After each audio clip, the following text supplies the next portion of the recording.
Everybody, welcome to the licensing hearing on the 13th of July, and the first item of business is for the subcommittee to appoint a chair. And I understand that Councillor Kilbane has been elected, is that correct? So I'll pass over to Councillor Kilbane to chair. That is correct. Thank you, Rhys, and welcome everybody to this licensing subcommittee hearing this morning. The hearing is being live webcast, and it will be available to be looked at later on the website as well, so you can go back and review it. My name is Councillor Pete Kilbane. I'm going to chair today's meeting. And essentially, what we're trying to do today, it is a formal hearing. There is serious business in front of us, but we do want to get as much information out on the table today as we possibly can, so it will inform the subcommittee to make its decision. So while it is a very formal meeting with serious business ahead of it, we do want to try and run it in as friendly a way as possible so that everybody feels that they've had their say and all the information that they can has been put out there. Okay, I'll go through the running order in just a moment as to how we're going to structure today's meeting. First of all, a bit of housekeeping. We're not planning any fire alarms today, so if the alarm goes off, then we do need to leave the building. You can leave the way that you came in if that's blocked. Follow the emergency exit signs. You can also use the lifts. They're fire graded, so you can use them if you needed to. If you needed to, as part of that evacuation, loos, should you need them, just back out and through that door. I don't particularly want to see any hands going up if anybody needs the loo. They're just out through the door then. Okay. We have no apologies for absence this morning, so we'll crack on with a few introductions, I think. So as I say, my name's Councillor Pete Kilbane. On my left here is Councillor Nichols, and on my right is Councillor Mason. For the officers for the council, we have Rhys, who is running the show today. Really, Rhys. I know it looks like me, but it's really Rhys. He is the democracy officer here. We have Sandra, who is our senior lawyer, and we have Helen Sefton, who will also be putting forward her report. For the applicants, we have John Payne. Which one? Yes. Oh, you, John. Hello, John. You're very welcome. For public protection, we have Michael Golightly. Hello, Michael. And then we have three different interested parties making representations today. The first interested party are called Martin Clark, but I understand Martin Clark isn't here, and he has such big shoes. There are three people here to represent Martin. So that's I've got Maribel Clark, a Dick Whittington, and a Buff Reed. Is that's so you for the sake of this hearing, we'll call you representatives one. Okay, representative two, we've got Jeremy Brooks. Is that? Hello, Jeremy. Very welcome. And then three, we've got Christopher Gray. You, Christopher. Hello, Christopher. You're also very welcome. Okay, committee members, do you have any declarations of interest? Okay, for my part, I am the Economy and Culture Executive Member on the City Council. And as such, I will comment on events that happen in the city, such as events that can go on in museum gardens and anywhere else. And actually, for the museum gardens events, I do get offered complimentary tickets. I always refuse those tickets, not least because I am a member of the licensing committee, and I don't think it would be appropriate for me to accept them. They're on the record. It's all there for everybody to see. I'm telling everybody this just for clarity and transparency. And also, I represent the City of York Council on York Bid. And I notice in the supplementary papers that York Bid have put in a letter of support for this particular application. I just want to be absolutely clear that that is an operational matter for York Bid. I wasn't even aware that they were going to do that. And had that come to a board discussion, which it didn't, I would always recuse myself from those conversations, because my role here is a citywide role rather than a particular organisation. And as with all applications, and it will be the same for the councillors here, we approach them all with an open mind, and we take each case on its own merits as is presented to this hearing. Okay. Okay, when it comes to, after all the representation has been put forward, and it comes to the three of us making our decision in consultation with the legal team, we always do that in private. And the reason for that is so that we can get that sort of legal advice that we may request. and make sure that we can fully consider all of the information that's been put to us. So when it comes to that part, we will be asking, we'll be turning off the webcast, and we will be asking all members of the public to leave. We anticipate that we should be able to make a decision today. So hopefully we will be able to make a decision this morning, but as we get to that point, and depending upon what is put before us during the hearing, we can indicate whether or not we think we'll be able to make that decision today, or whether or not we will need to adjourn and come back at a later date and give the decision in writing. Okay, so in terms of the procedure that we're going to follow today, so first of all, Helen, the licensing manager, will present her report. Each party, when making representations, will have about 15 minutes. It's sticking to the actual time is not important to me. We don't want people going on and on and on, but sticking to the actual time is not important. What's important is that we get all the information that we need to make the decision. So it'll be about 15 minutes. Then each of the other parties will have around 5 minutes each to question the person that's made that report. Then each of you will also all have 15 minutes each also to make your representations to this committee. And again, each of the other parties will have 5 minutes to ask questions, etc. So the way that we're going to run this is, first of all, we will take the licence manager's report, and then it'll be the applicant, I believe, who will make the next case. And then public protection will make their case, and then we'll come to the three interested parties to make their cases. Okay? Is that okay? Any questions so far? I haven't confused anybody terribly. Everybody's clear on the way that we're proceeding with this. Okay, you all understand how the microphones work. I believe that somebody's showing you to just press that little, well, it looks like a Wi-Fi sign actually on your microphones. That will turn it on. And please, when you finish speaking, if you can make sure that you turn it off again, otherwise you cause problems for our audio-visual people at the back there. Okay. So without any further ado then, if I can ask Helen Sefton to present the licensing manager's report. Thank you, Chair, and good morning, everybody. So this is an application for the grant of a premises licence made by Futuresound Events Limited for a new premises licence at the Museum Gardens in York. The nature of the application is to allow for the sale of alcohol and the provision of regulated entertainments on no more than 12 days per year at the park open space of Museum Gardens within the centre of York. The application is for the sale of alcohol on the premises from 11 AM to 10:30 PM on Thursdays, and from 11 AM to 11 PM on Fridays and Saturdays, and from 12 noon to 11 PM on Sundays. The application also seeks to apply for live music, recorded music, performance of dance, and other forms of entertainment from 11 AM to 10:30 Thursday, Friday, Saturday, and 12 noon to 10:30 on Sundays. Entertainment will be authorised both indoors and outdoors, and due to the nature of the premises, there is no restriction requested on the opening hours. So a copy of the application and plans can be found at Annex 1 of the pack, and I've put some larger plans around the table just to assist. An overview of the circumstances in which entertainment activities are not licensable can be found at Annex 2. Just for everybody's information, the Museum Gardens already benefits from a premises licence, and that is held by York Museums Trust.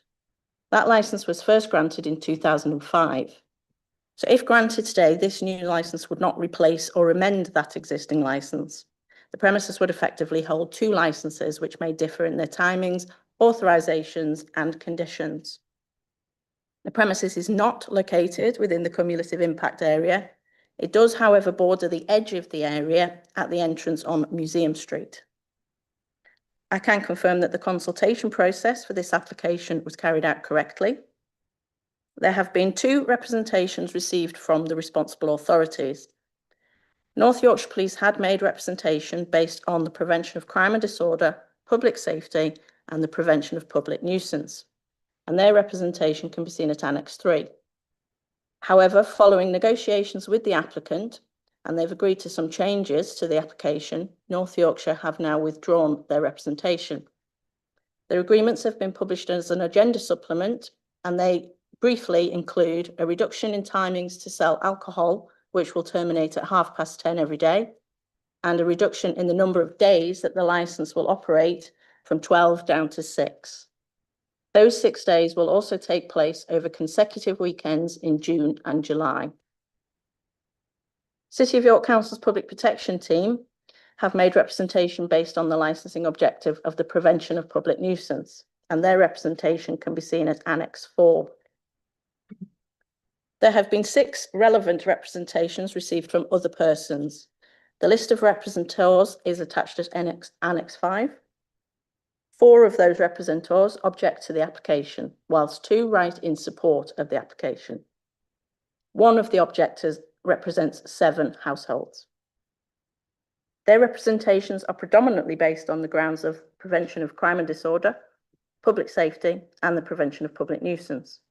Those who object state that these objectives will be undermined if the licence is granted, and those who write in support say that those objectives will not be undermined.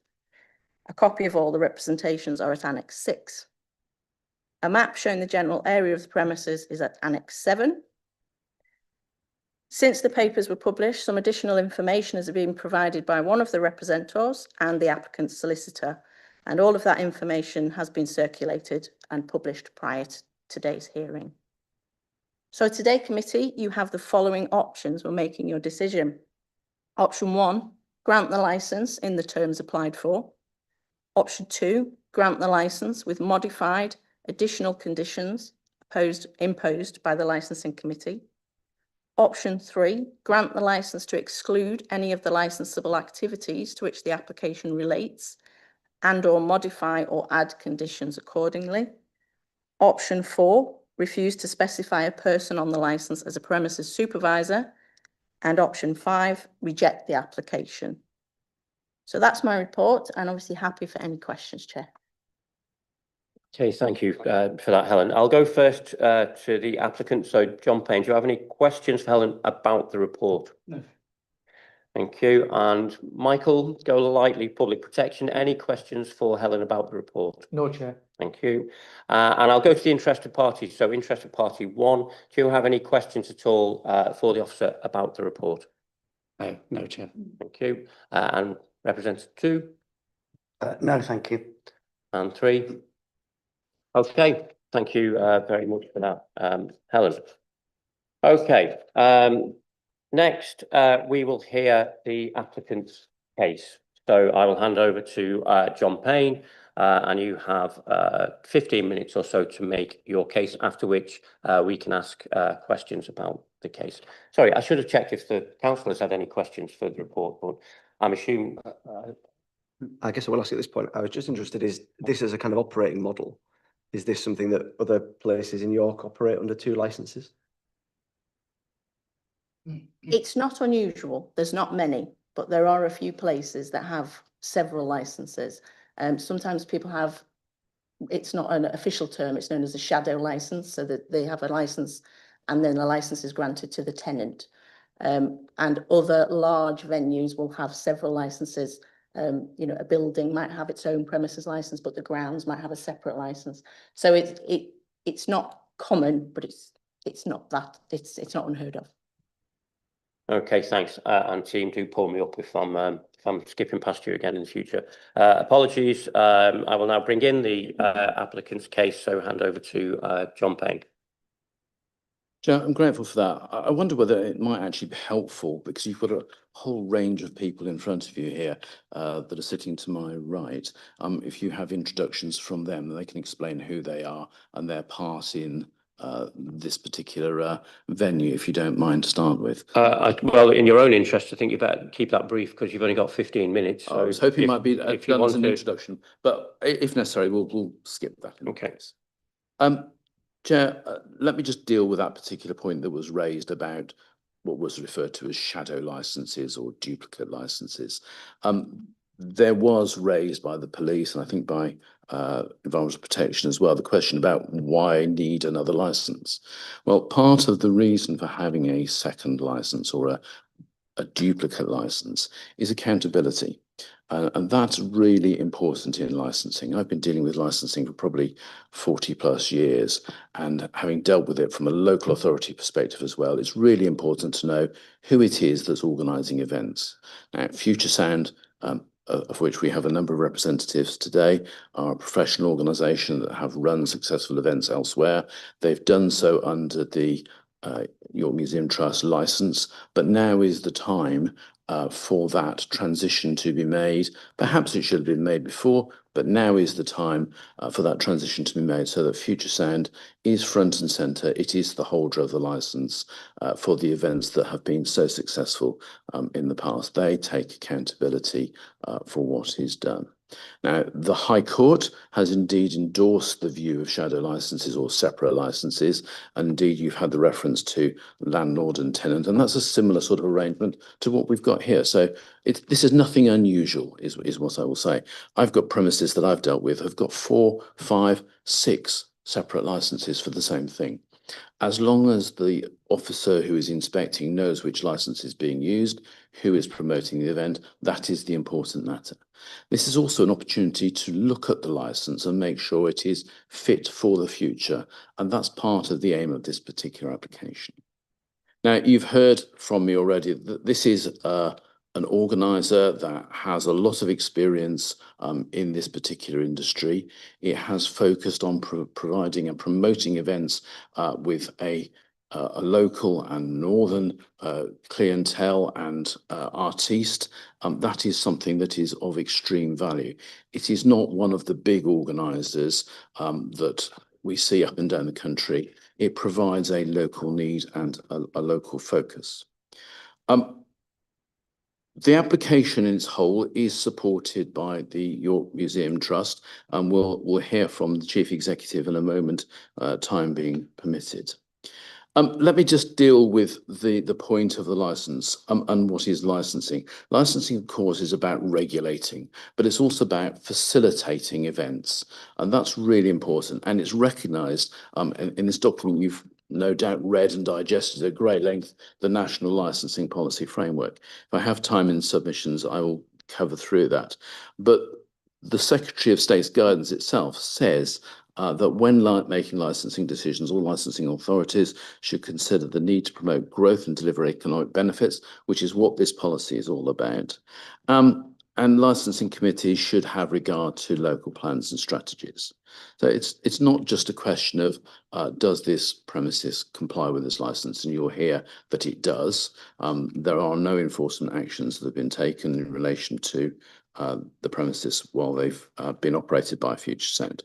But it's about promoting events. It's about promoting and facilitating things. Let me just deal a little bit about the MPPF and what is intended. Page 3 talks about licensing, and it says to achieve this, that is promoting the hospitality industry, we need a licensing system that's flexible and responsive, a tool enabling innovation and investment, not just managing risk. So this isn't just about setting license conditions. This is about actually organising events, holding events which fulfill a purpose. The licensing policy, of course, it's 1.6, talks also about developing a rich culture of music and other things as well. And that's exactly what this license is intended to do. Musical events, yes, for sure, there are musical events, but there are other events that are held as well. Comedy events, such as were held last night. Those are fundamentally important part of the license application. Now, comedy, of course, is not itself a licensable activity, but sale of alcohol, which goes along with that, is relevant. So when I come to the conditions and talking about the conditions, and you hear from Environmental Health about the conditions, I ask you to bear in mind this is not just purely musical events. This is not just loud music, not even that it is loud music. Now, in terms of making this application, I would suggest that we took the right approach. There was a pre-consultation that happened on the application, and you will see within the additional pack some emails at page 5, which gave members of the Safety Advisory Group the opportunity to comment on the application before it even went in. That's before any formal consultation. You'll also see there's an engagement summary at page 10, which shows the engagement that Futuresound undertook and continues to undertake with those living in the vicinity. That is fundamentally important. Views were taken on board, and the application, as you've seen, has been modified to take account of the representations, especially those from the police, who I'm pleased viewed this now as an acceptable application and were happy for it to continue. So there's no clock to tell me how long I've got. I've got 5 minutes. Very good.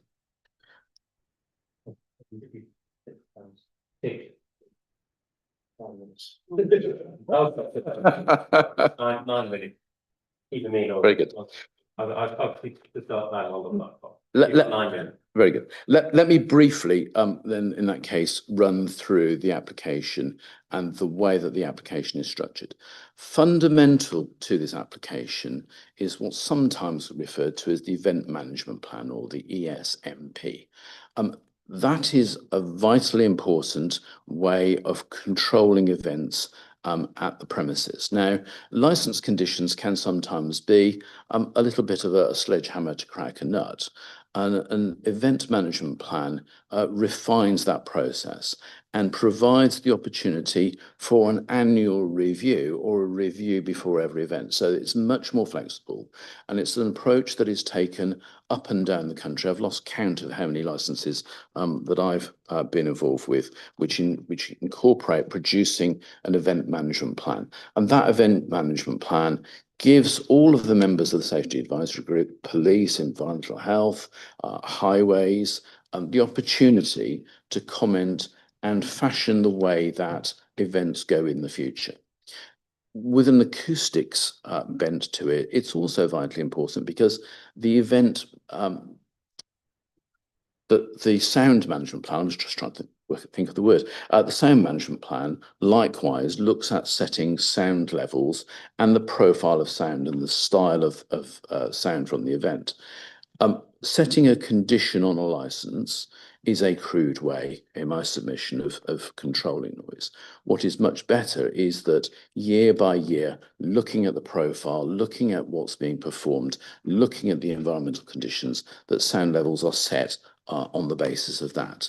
You'll hear hopefully from Mr. Hans, who is our acoustic expert in terms of the sound management plan in a moment. But that is fundamental because sound levels can go up and down, and most importantly, if there is a problem with a sound level that was set in a condition, the only way of changing that is by bringing the matter to review.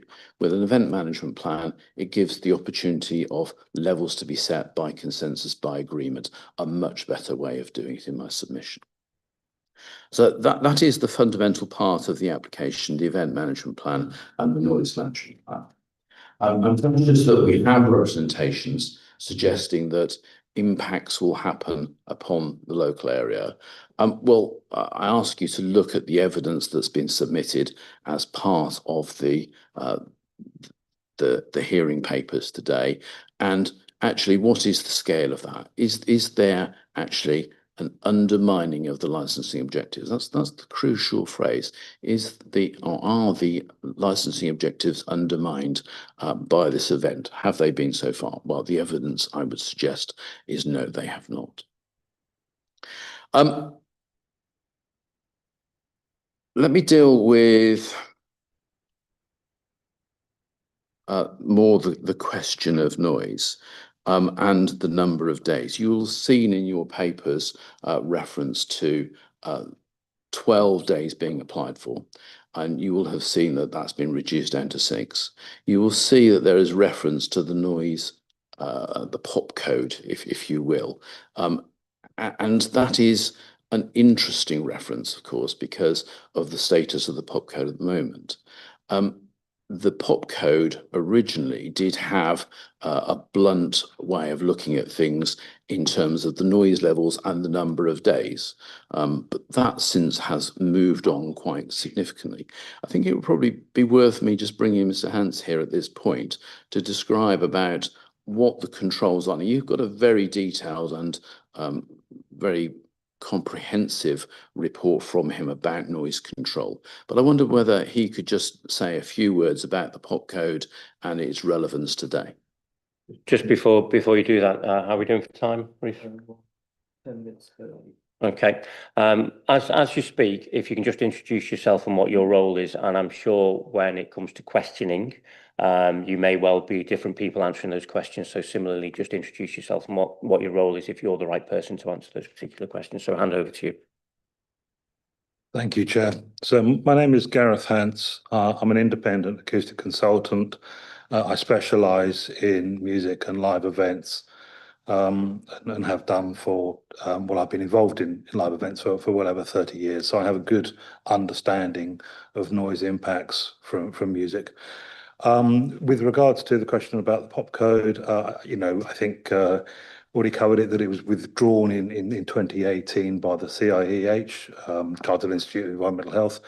It's no longer considered a relevant document. The authors of the pop code, they themselves have reviewed the document a number of times, and they conclude time and time again that in fact that it is no longer relevant today. The cumulative impact element, which determines the number of days and the number of and the level that is associated with the number of days, is just not evidence-based. It's as simple as that. Every study that's been conducted on that cumulative impact angle about the number of days and the level of complaint and nuisance it generates, it doesn't align. And so what we are trading on here is we've made an assumption that in fact goes back to the 70s and 80s. It was the GLC and Capita Simmons who were asked to sort of provide some framework, and they quite frankly, they took a guess, and that was perpetuated in the pop code in 1995, and here we are in 2026 still trading on what was an assumption, and it's not evidence-based. It's as simple as that. Okay, thank you.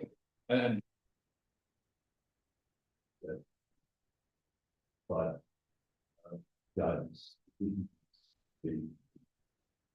So this is an application. Turn your microphone on, please. I'm sorry.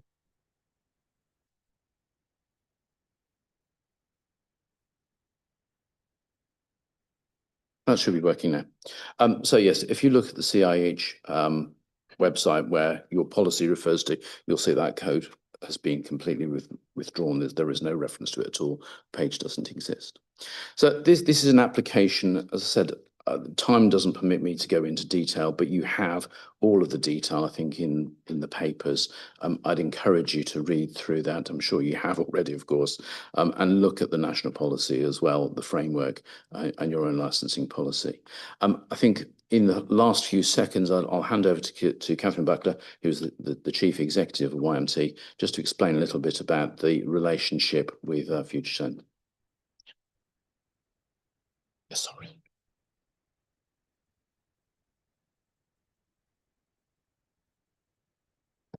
Perfect. Good morning, Chair and Councillors. I'm Catherine Blacker, the Chief Executive of York Museums Trust. And just a little bit about why these events are so important to us. In 2018, York Museums Trust, which by that point had been going for 16 years, received a significant reduction in its core funding. And from that point has sought to diversify income across a lot of different areas of activity. We generate nearly 75% of our own income each year, and our commercial income counts for nearly £500,000. Futuresound accounts for nearly 20% of that income for us every year, and simply we couldn't do without it. We haven't entered into a relationship really quickly. My colleague Richard, who's here, spent 2 years looking for the right partner to work in the museum gardens, which we understand are an important resource to the people of York. They were laid out in 1844. We spend an enormous amount of time and energy caring for those gardens each year, and they're enjoyed by over 1.4 million people.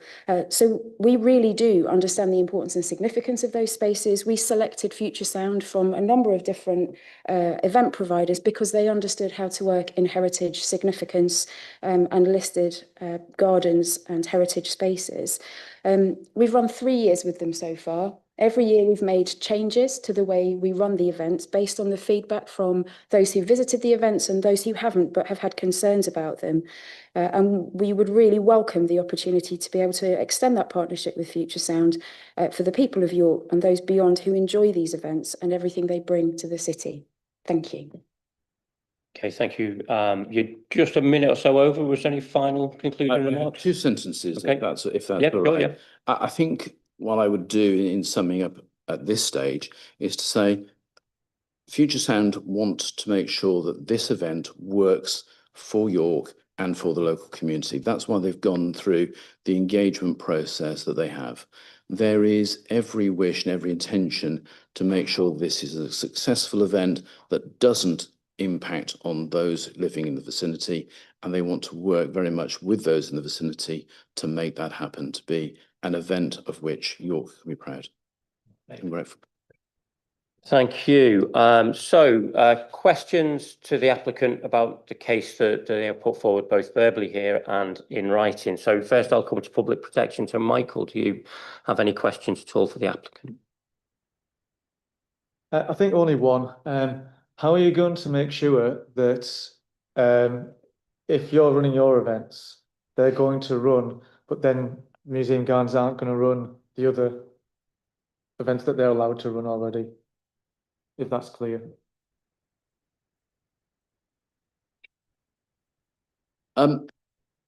In some respects it is, yes. The situation is that if this license were granted, theoretically, the existing license could be used to piggyback on the license that's granted today. But that is a case of managing those events. Now, I'm not going to sit here and promise you that there won't be more than 6 events, because 6 will be used under this license, 1 or 2 might be used under the other license. It might be that there are events, and I'll give you an example, a comedy evening or something which doesn't require a license, but has, for instance, alcohol as an ancillary function that causes no disturbance whatsoever, might take place. But that is a matter between York Museum Trust and Futuresound as to how those events are managed. And of course, if they do cause a problem, there's the recourse of review. Okay, thank you. Yes, thank you. I'll come to the interested parties. So it's Maribel, Dick and Buff. Do you have any questions at all for the applicant? Yes, I have one question, please. Having lived through this past weekend, it was fine, but the thought of having 2 of those weekends consecutively is not a good idea. And I think also you should think about planning better. Yesterday, or this last weekend, there was York races on, there was the General Synod on, there was the dragon boats racing down on the river, and Futuresounds, and it was all too much for the area. So I think all these consecutive events, can you address why you have to have them running consecutively? I'll deal with why consecutively, and that is simply because that is what the police were keen on having. They wanted the events together, if at all possible, rather than spaced out at any point during the year. Now, it's interesting you mentioned the Dragon Boat, because I know Mr. Hans and his team were out monitoring sound over the weekend.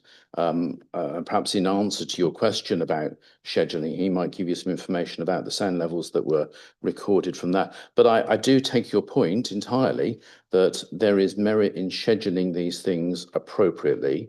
And that is the purpose, or part of the purpose, of giving notification in advance to the Safety Advisory Group and engaging in pre-event consultation to make sure that actually the Event Safety Group in entirety can draw in their experience of other events. So if there is a major event, they can flag that up at the very beginning. But Mr. Hans, could you just answer the point about the Dragon Boat?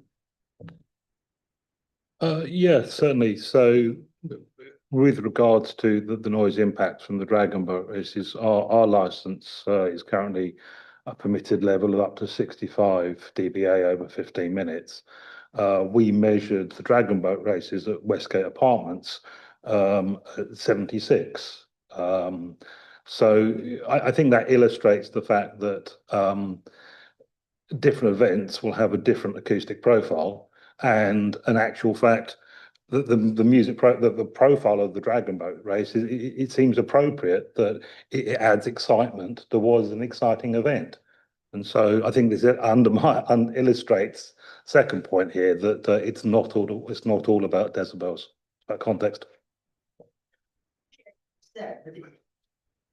I appreciate what you say, but it's having all of these events all on the same weekend, and then you're now planning to do the same sort of thing the following weekend. It's a big impact on us in the local community. I totally accept the point. I think it's a fair point and well made, but you know, like a lot of in terms of the cumulative impact, you know, would you prefer that it was spread out on different weekends? Well, I think that's a conversation to have with the police if it was their preference to lump them together. Yes, that's a very helpful comment because, as I say, the police were keen on having everything together. If there is a view that things should be spread out, that's something that needs to be discussed as part of the planning. But again, that comes back to the benefit of the event management plan to make sure that scheduling is done appropriately.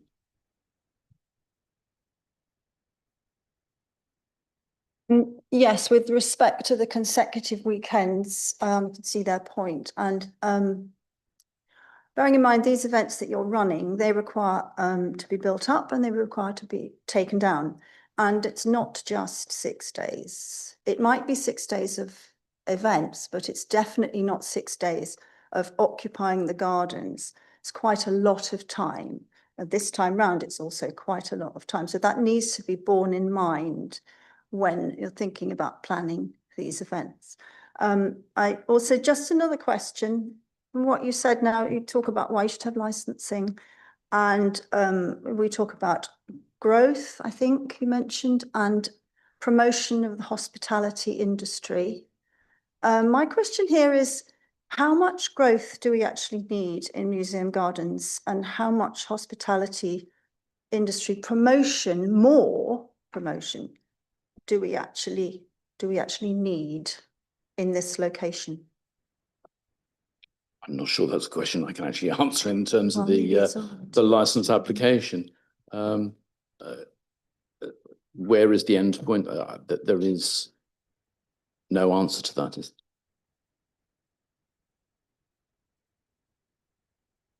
Very happy to answer the point on the gardens. Thank you. We work really hard to make sure that the gardens are available as much as they can be. So based on feedback, well, you can shake your head, but we did work really hard this year. Based on feedback, we made it possible to walk through because we heard from people that people needed to be able to walk through from Marygate through to Museum Street. So we invested and made sure that that could happen this year. The edible garden and the space behind the art gallery were open until the events went live. And there were signposts to let people know that they could still have access to outside space. So we've listened to feedback and we've made it really possible for people to access the museum gardens.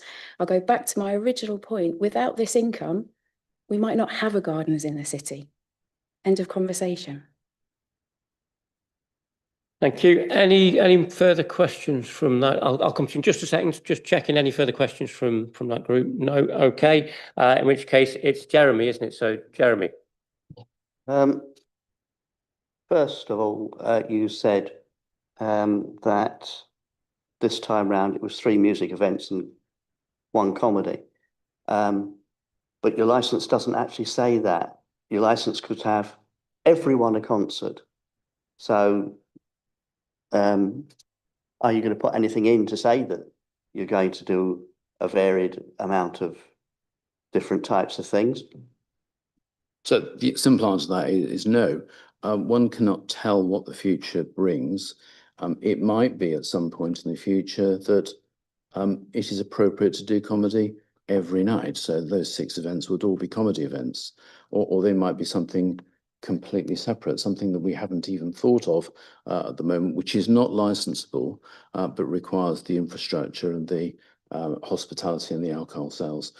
So we can't give a commitment as to what those events will look like. And that's, as I say, because we're planning for the future, rather than having to do multiple license applications, which takes time and obviously impinges on the local authority as well. Second, why haven't other big venues in York area been considered? If one of your statements was that you wanted to bring more music, etc., into York, why haven't you been looking at using the stadium or the York Racecourse?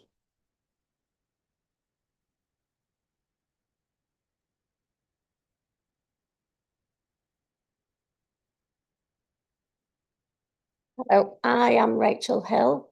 I am a York resident, and I am the project manager. Excuse me. The reason why I chose the Museum Gardens as a location is A, because we know that it's had funding massively reduced. B, a stadium is a stadium. There's nothing, it could be anywhere in the country, as could the racecourse. Yes, it's special, but it's there to be enjoyed by everybody. I've tried really hard to work with the residents, and I go out of my way to work with the residents. But actually, it's not just about the residents. It's about the larger residents of York as well. We do postcode pre-sale, so everybody in York gets the opportunity to purchase a ticket before it goes on sale to other people. And it is about local people. It's not about tourists, it's about local people and giving them something. And I've worked really hard with the residents.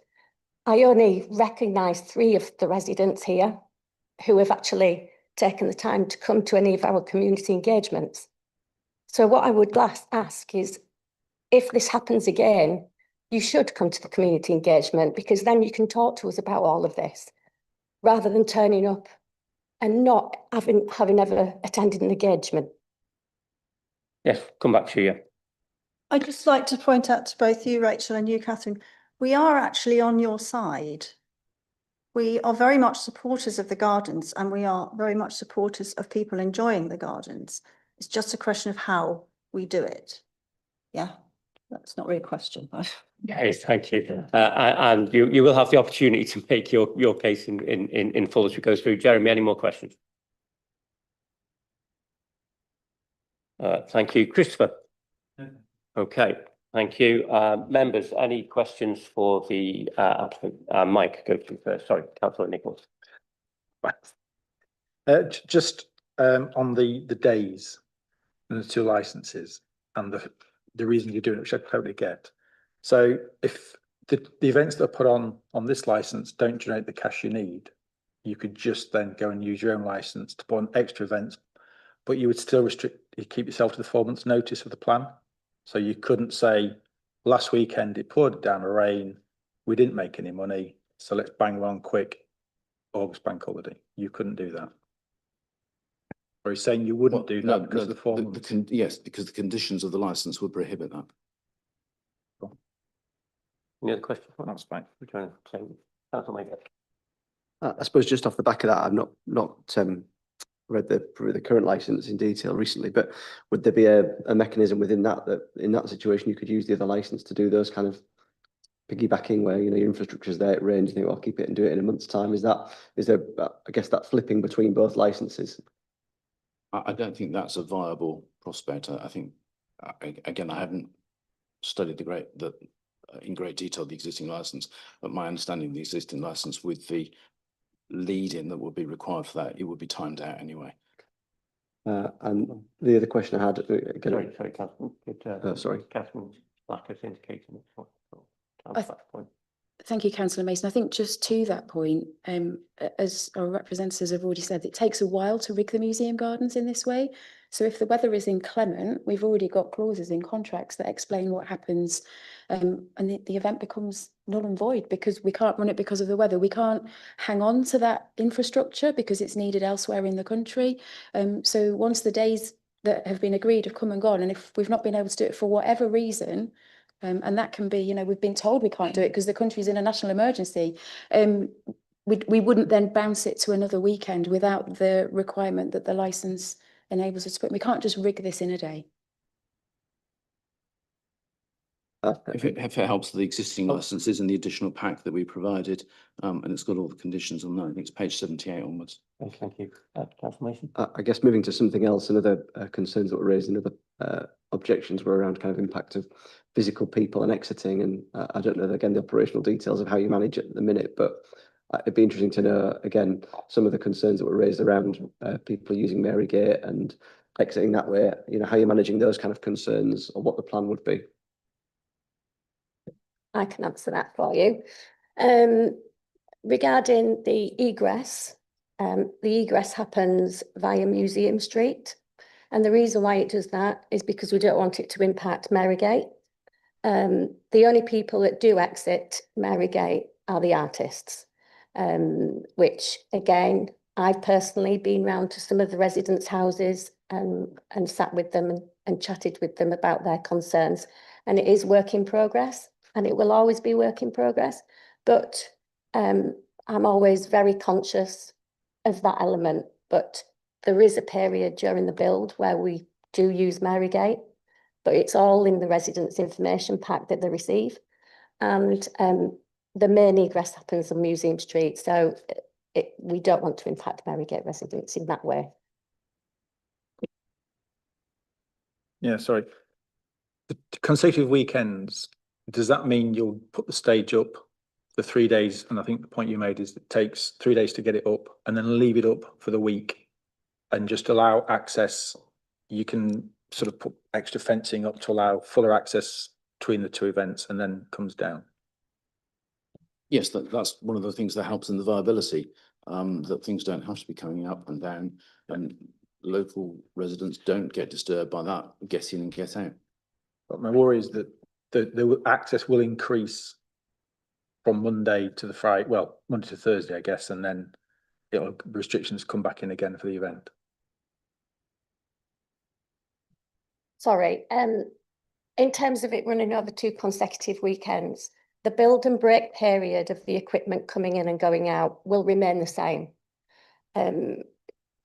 What we call the dark days, the non-live show days, what we will do as a team is our event manager and site manager will go around and make all the areas safe where all of our equipment is, and then the gardens will reopen.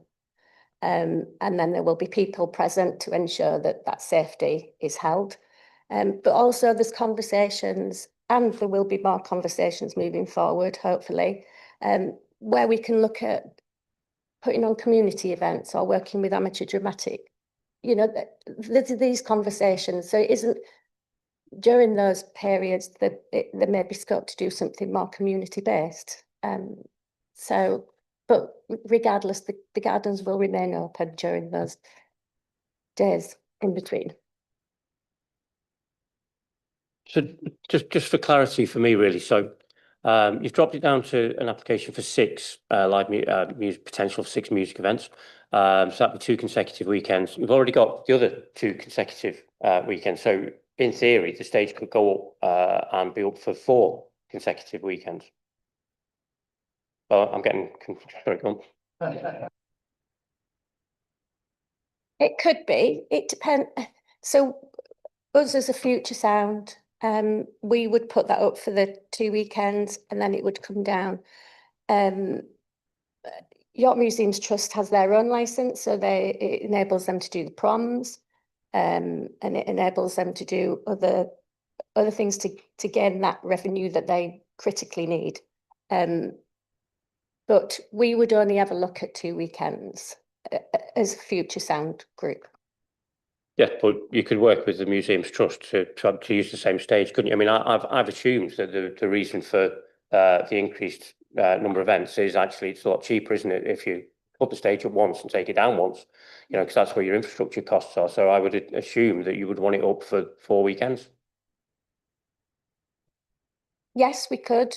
I suppose there are conversations that we can have moving forward for sure. It is something that we've talked about, but I suppose what the outcome of today will determine those conversations moving forward. But let me just sorry, yes. Yes, let me just put something in, because there is a break on all of this, and that break is this process of providing the event management plan, providing the plans to the the safety advisory group in advance. Safety advisory group has then got the ability to put a break on events and say, well, hang on a minute, you know, you've got a license for 6, you've got another license for 6.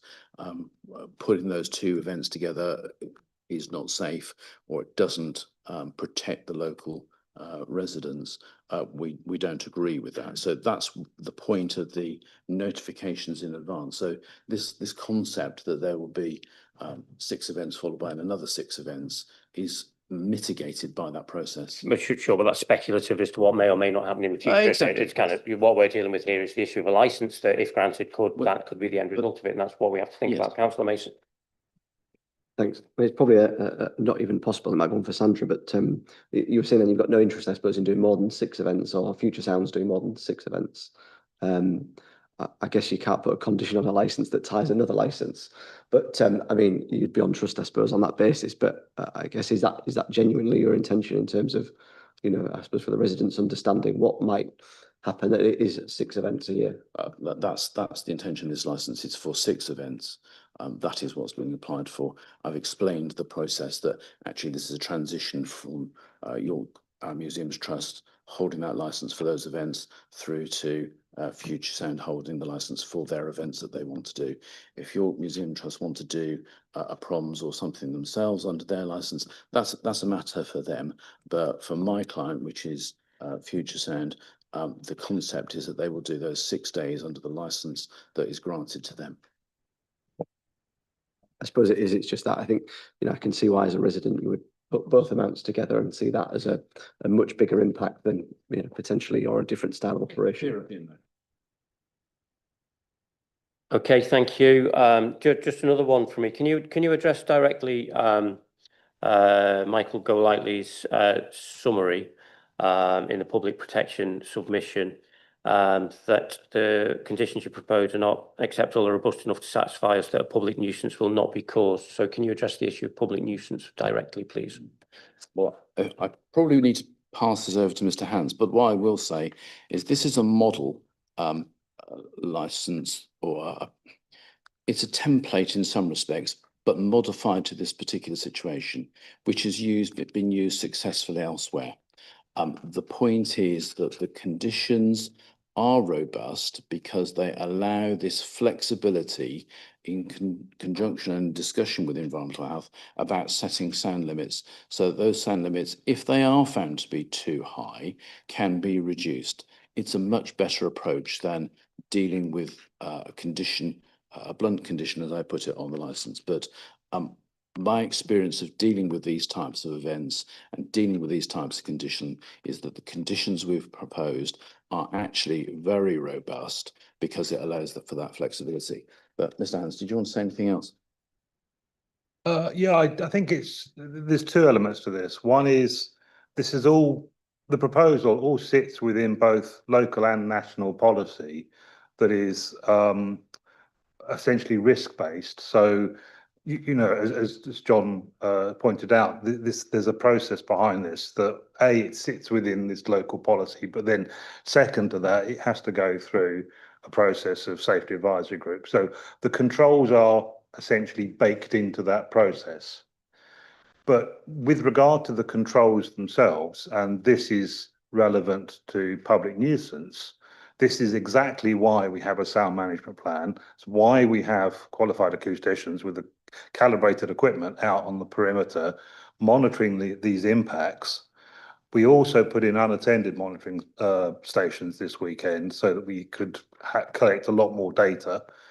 And this comes back to the single point that really you know, contrary to the policy, that the committee is being asked to refuse an application where there is no enforcement action, the level of complaint is minimal, there's no evidence of any nuisance being caused, and yet we're being steered back towards a piece of guidance that was withdrawn, has been found to be unfit in 2026. So I would counter the public nuisance element on where's the evidence.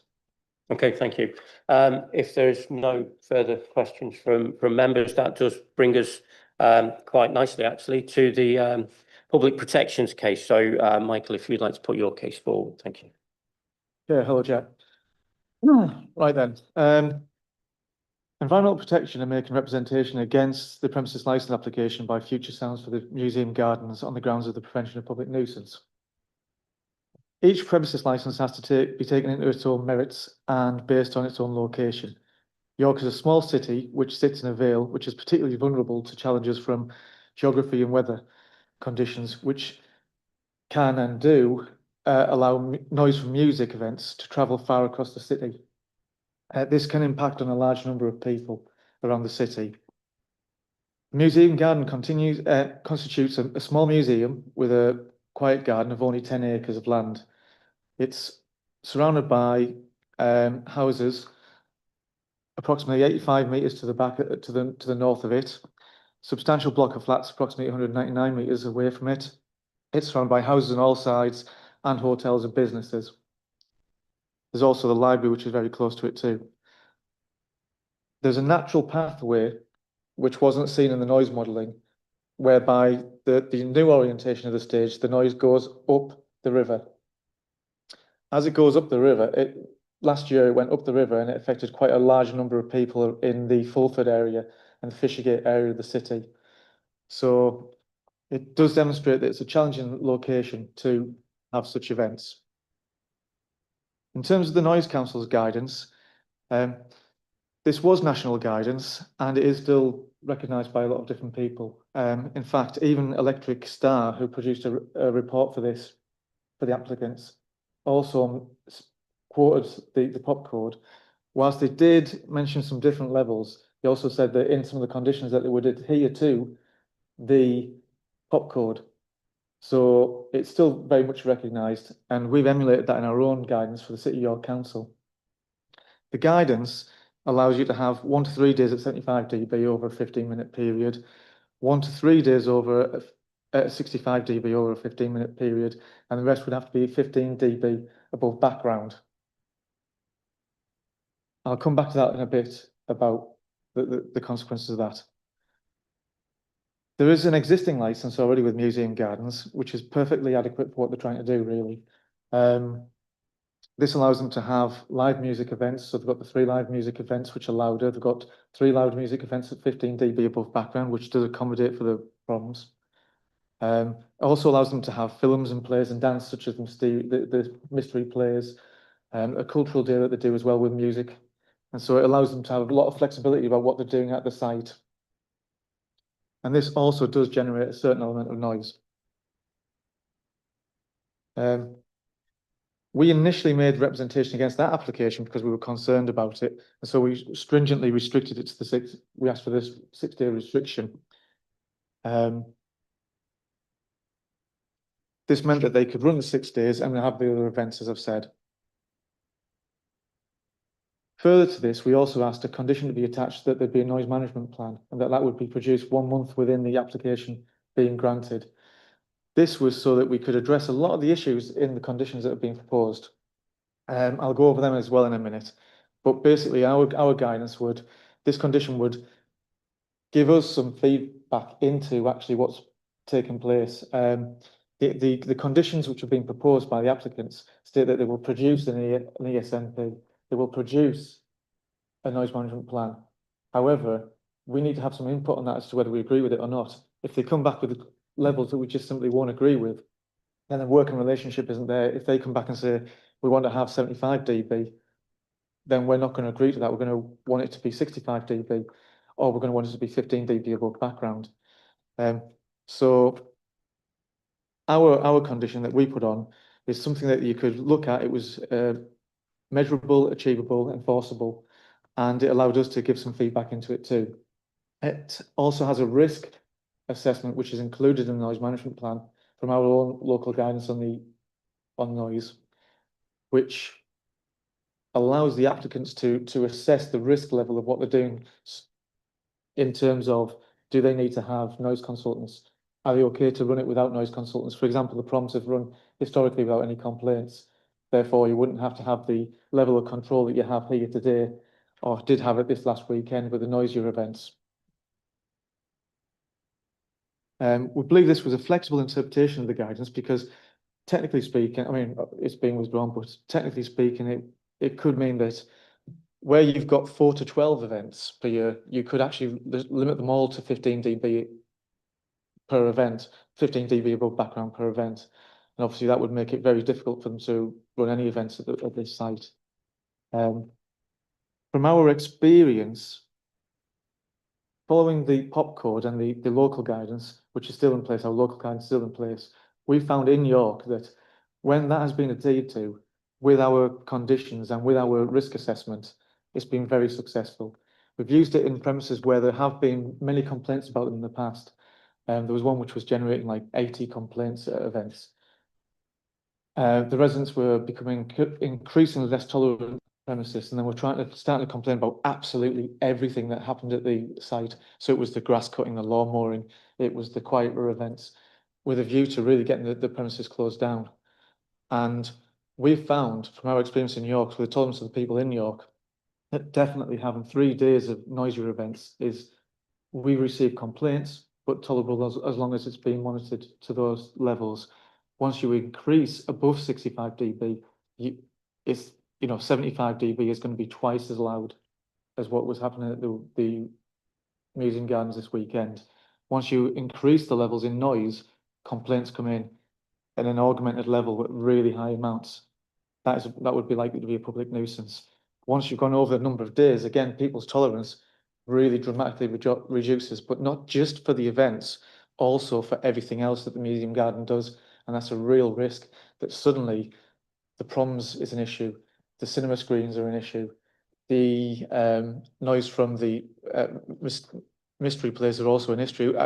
Somebody's mentioned that to me, and that's the concern. So it's a cumulative impact of not only these events, but all the other noise associated with the Museum Gardens, which could have an issue. I've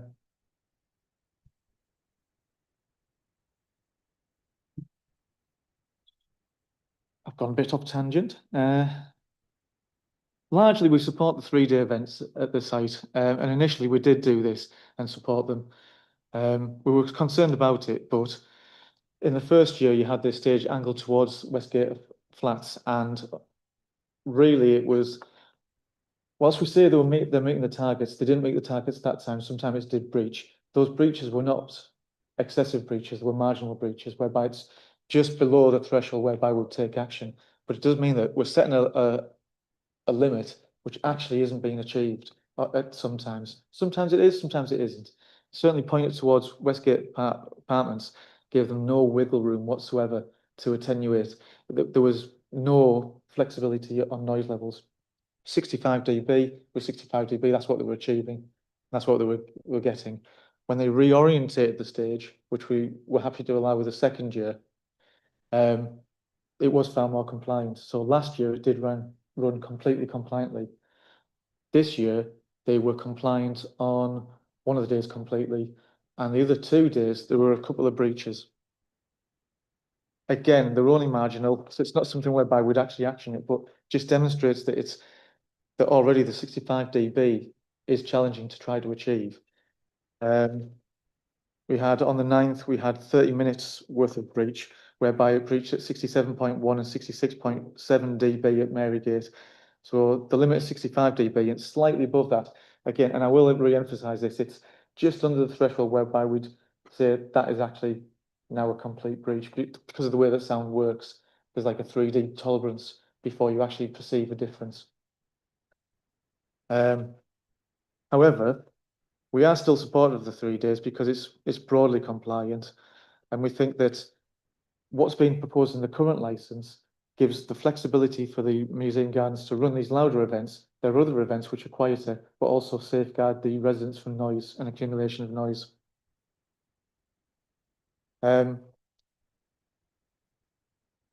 Another point that we've got is what this actually means, this application. As you quite rightly said, it would be an increase. There is a possibility here of an increase up to 9 louder days. The application doesn't say we're going to do quiet events and small little walks around the park in the Roman days. It's for live and recorded music. Futuresound appear to be really here to produce music events and comedy events. So there is a risk that you could have an increase from 3 days of noise to 9 days. Now, for us personally, that would just run against the national guidance that used to be there, which is the best practice. There's nothing else which has replaced it. And in lieu of anything else, we should still adhere to that.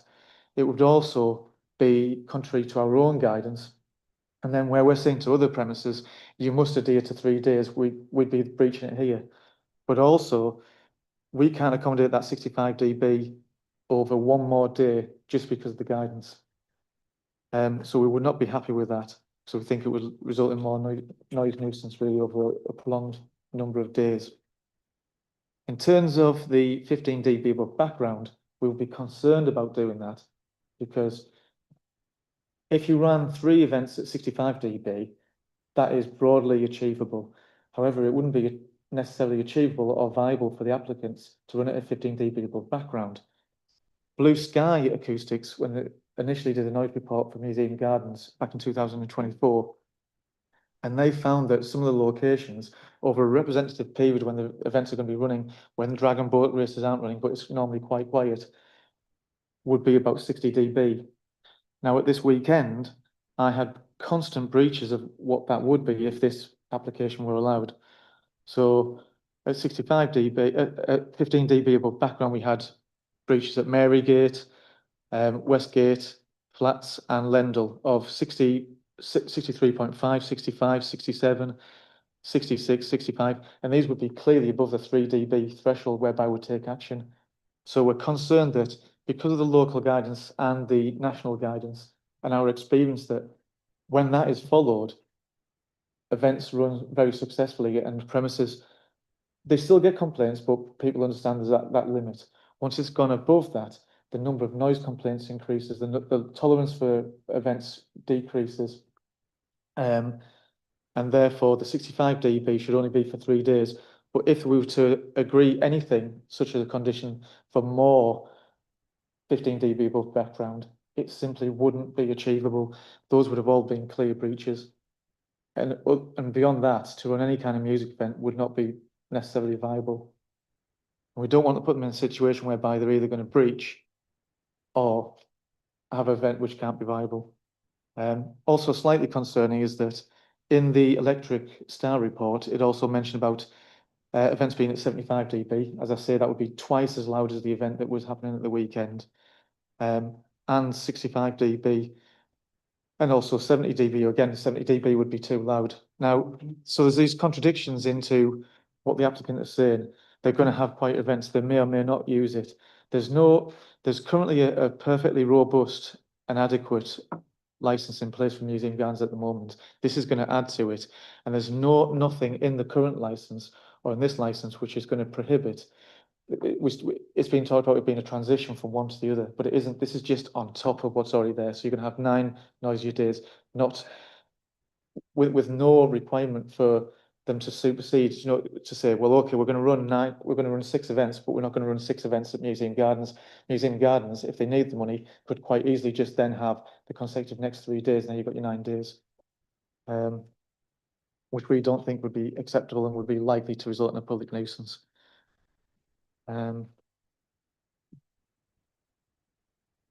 Look at the complaints and how far they've gone down.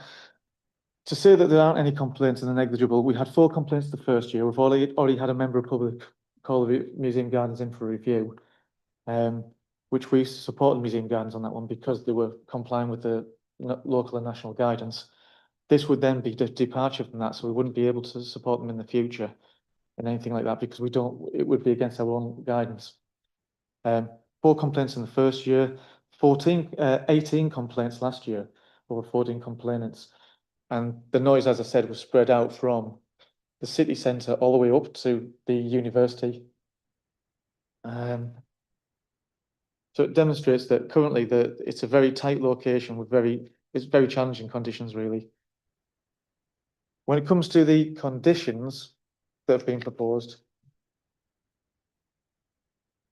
the issue with the conditions is more so that it's some of the conditions which have been proposed by the applicant and some in the Electric Star report. I don't know how much they're going to rely upon that.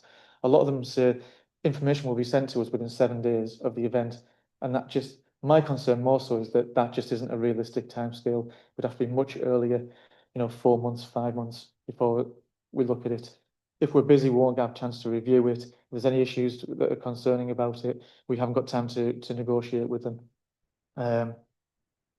And any condition whereby they say we are going to present you with a noise management plan, or we are going to present you with our plan of how we're going to run this event, may not correspond with what we want anyway, and saying that they're going to agree with us, but we're saying only run it at 65 dB or only run it at 15 dB above background. So we do have concerns about how that's going to work. We put a very good condition on the premises license for the current one. Could be tweaked slightly with a timescale 4 months beforehand for any event flexibility, but it does need something more robust in the conditions. I think we're coming to an end. All right. Apologies. Yes, just to summarise really, our stance is quite simple. We've got local and national guidance. The 65 dB over 1 extra day wouldn't follow this, therefore we couldn't support it for that.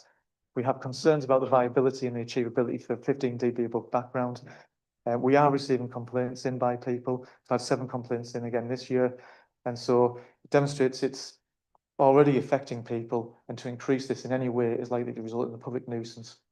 And that's, and I'll end it there. Okay, thank you, Michael. I'll go to the applicant if you have any questions. Oh, thank you. Pardon?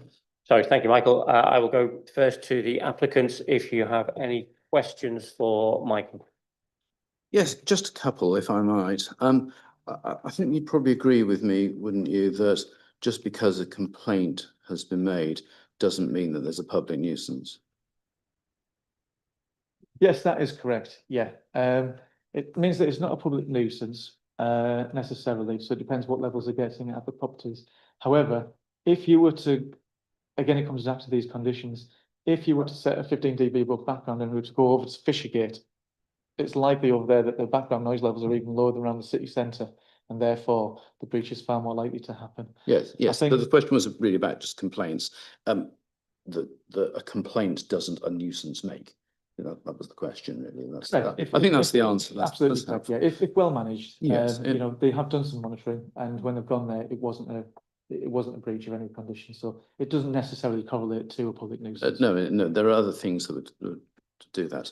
And likewise, the pop code, if we call it that, that has been withdrawn and been regarded by many as inaccurate. Would you agree that failing to comply with that necessarily also results in a nuisance?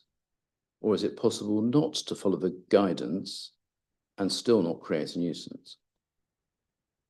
Right, two questions there. Two questions there. Is it possible? Yeah. Is it possible not to follow the guidance and still not cause a nuisance? It is possible not to follow the guidance and not cause a nuisance, but it is equally possible to not follow the guidance and end up in a nuisance. Well, of course. And then just for the benefit of the committee, I'm sure the committee know this, but can you explain to the committee what other powers you've got beyond licensing to deal with noise? Yeah, okay, yeah. You do have the Environmental Protection Act, which we could use as a nuisance. And again, it would feed into this quite importantly, because it's not just about the 6-day events. Are they ever going to be a statutory nuisance? It's the cumulative impact that you really need to be careful of every noise from the museum gardens, gardening, works. Right. But are there any other powers? Other things, and it can, you know, other events such as like the proms and other events which haven't historically been a problem. And it's not about, as you said, it's not about levels sometimes. It's about, is that audible? One of the complaints this week said that it was audible inside the house and trying to watch TV. Nuisance is more about that really. It's, could they watch that TV? Is this reasonable? So it could be a concern. Yes. And do you have any other powers? Noise Act, for instance? Yes, the Noise Act. We tend not to use the Noise Act because of the difficulties that it has with using the sound level meters. You have to get the person making the noise to have the noise, record the noise, turn the noise off, so that you can then measure levels. It's been found a little bit impractical, so we don't use that. Thank you. In relation to the complaints that you've received, the ones from last year, how soon did you notify those to Futuresound? Yes, I read that in the report. It was mentioned it was over several months. However, we were asked to advise the noise consultant about it, Lewis, the man who's doing the noise consultancy, because he could interact and get it relayed over to the correct people as soon as possible. And so we did that on the Friday of the events. So we got the complaints in on the Thursday, notified him on the Friday. Unfortunately, I was on holiday after that, but when I returned about the 7th of August, I then notified Museum Gardens. So that was a conversation with the Museum Gardens who had that license. yes, right. Thank you. Okay, thank you. No more questions from the, you might have another question here. Yes. Michael, hello. I've got two quick questions. The first one is, would you accept that in fact background noise level is variable? So you mentioned a study by Blue Sky, and obviously that's a snapshot in time. Would you accept that things change? Yes, it does. Yeah, you do get that. Sometimes it could be low, sometimes it could be higher. It might be appropriate to do some other background noise levels at different times as well. It's difficult getting that. You have to use something that was done at representative times when they haven't got the Dragon Boat race on. But then again, if that's on at the same time, but maybe that should be managed so that's away, because that would be adding to the cumulative noise. But yeah. Thank you. I mean, I would just like to point out that we conducted some background measurements of our own on Wednesday last week between 8 and 10 p.m. and we found that the level on Marygate was between 52 and 53 dBA, illustrating the fact that these Sorry, just a question. Um, You will have the opportunity to sum up at the end. Yeah. Okay. So the question is really just sort of the challenge that background is variable and therefore it's difficult to set that 15 dB above to arrive at a fixed number. But my second question it is a short one. You mentioned that the modelling is not. It didn't extend down the river, and I'd be really interested. That's actually, yes. Sorry, go ahead.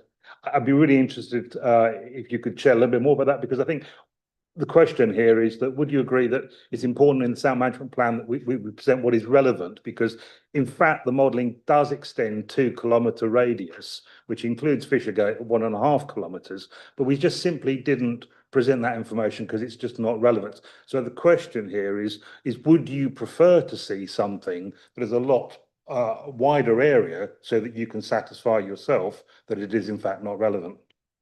Yeah, I think it was an interesting part, that one, because it went right down the river and it went all the way up Fulford, all the way up Fishergate, all the way to the university. It's something that was just overlooked, I should imagine.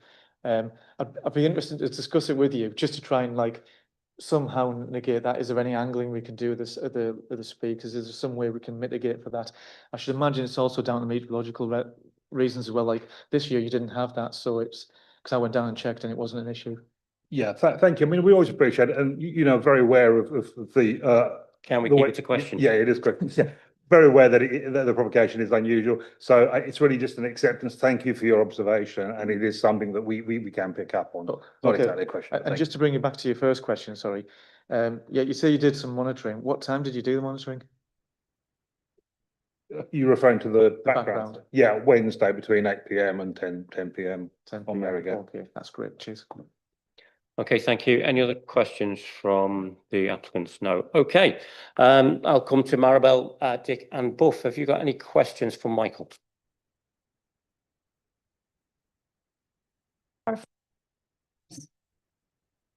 We're talking about decibel level sound. Can low level sounds be constituted a public nuisance if they are continuous and they go on overnight? Oh, right, okay. So for your public nuisance, I mean, the conditions aren't, again, the conditions which are set are to try to prevent public nuisance. A public nuisance could be a nuisance which is annoying anybody in their area, Right. And low frequency can form that. Low decibel.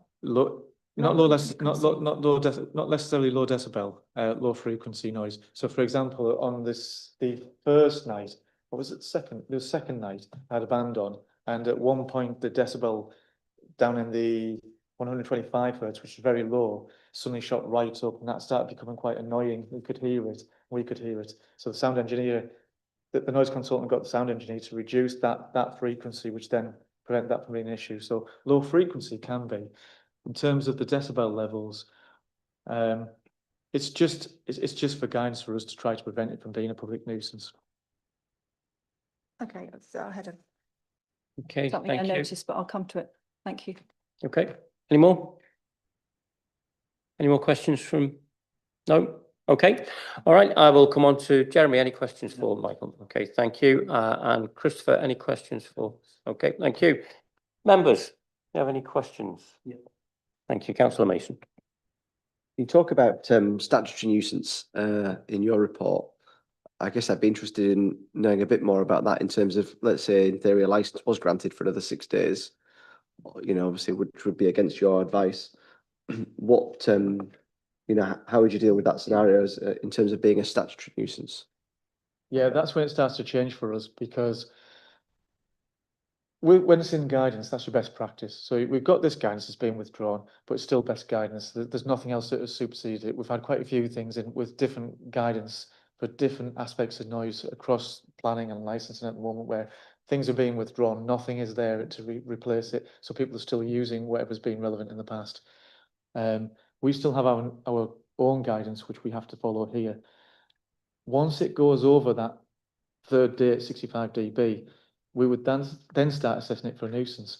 So, for example, when the complainant said that it was audible over the television when they're trying to watch tennis, that would be something we'd factor into it. Statutory nuisance doesn't actually necessarily depend upon the level of the noise, it's how it's affecting them. That was everything, thanks. Yeah, just one, you talked about the proms and their noise levels. What are they usually going out at? I don't know if it's just the difference in instruments that are nice guitars opposed to a solid guitar. The answer is we don't know, because it's been run historically and there's been no issues with it. It's not been, you know, held up on our radar. Technically speaking, it would probably have to run at 15 dB above background. It hasn't been tested or demonstrated yet. We've never had a complaint, although somebody did recently this weekend say, you know, there's also the noise from the proms. So but it's not being demonstrated simply because it hasn't been an issue. Members, any more? Sorry, just one going back to the complaints thing. Because in your report, you said that there was no issues on the second year, but you received more complaints, which sort of goes back to the point raised is, how do you think, is it just people chattering that the second year there was more people were aware of it, so they got more complaints? Why do you think, from your point of view, there should have been less, but was actually 4 times as many? Yeah, no, I think it was, the answer is that the sound went up the river and it was unexpected. And when that went up there, people anticipated, if they can hear it in Fishergate and they can hear it in Dunnington, well, somebody said Dunnington, they can hear it at the university and they can hear it at Fulford, it must be too loud at the premises as well. So that just demonstrates how far the sound can travel and how many people these events can have impact on. But yeah, it didn't correlate to a public nuisance whilst they're following the guidance. Once that starts becoming more frequent, then that could be 9 days a year, that could be more. Because the margin between the 15 dB above background, some of the premises are very close to that anyway. Okay, thank you. I've no further questions. It's a very clear report that you've submitted, Michael, so thank you for that. We will now come to the representatives. So if I start with Maribel, Dick and Reid, if you'd just like to make your representations to this committee. Thank you. So I'm going to speak first. I'm Dr. Dick Whittington, live in the middle of Marygate, and between us we're going to speak on behalf of a sentiment gathered from the residents of Marygate, who are, after all, on the front line of this. I'm going to speak generally and then pass to my friends and neighbours to speak more specifically. So in general, the Marygate community is supportive of these events, both for the benefits to the City Council and the Museums Trust, of which we're great fans, and of the general cultural contribution to the city. However, as a community, we don't feel that we have been consulted and engaged sufficiently actively to make our contribution. With the framing of large-scale events of this kind, and a list of things that keep on arising from people in Marygate, we're not sufficiently honouring the unique culture and history of the gardens in the planning. These are a significant resource to York, and we think that there's more in terms of limiting scale and number of events and the proportionality question, given the significance of the gardens as a centre in York. Second, it's access to the gardens. So we've already mentioned that, particularly before and after the events. Parking restrictions on the street, which is something I think Buff's going to pick up. Sound levels, we've already spoke. Maribel has more comments on that. And also communications with the local community. I don't recognise the engagement approach that we've been hearing about. It's mostly been lamppost mail, kind of unidirectional, which given the, you know, we're people in Marygate who would like to be involved and contribute and help to get this right, to make it work. You know, kind of shouting to us through a lamppost isn't the way to speak to us. So what we'd like is involvement with the City Council, but you'll advise me how that should be done, as active participant stakeholders in the setting of a framework of rules and a schedule for how these events work to be successful and without causing friction, conflict within the community. Make them fit for the future, to use the applicant's term. You know, that we're absolutely wanting to make these things fit for the future, but need to be engaged more actively to help do that. So that's in summary. We want to contribute and cooperate for the future success of these, but to do that we need to be more actively engaged and involved in the planning and setting of criteria. I'm going to now pass on to Maribel to talk more specifically about the sound. Thank you, Dick. Morning, my name's Maribel. Have you got your speaker on? Is that on? You're picking up? Usually think I can talk without it. My name's Maribel. It's actually just for the record for the webcast, otherwise so the viewing public won't be able to hear you. Yeah, I'm Maribel Clark. My husband, Martin Clark, is the main author of our representation, which you will have received already. Dick has outlined what we as close neighbours would like to see happen moving forward with respect to the use of museum gardens. So I know this hearing is concerned with licensing for future events in the gardens, which run by Futuresound, and they are hoping to make them more extensive than those to date. We discussed it, haven't we? But with that in mind, I did some monitoring around Marygate of this year's events,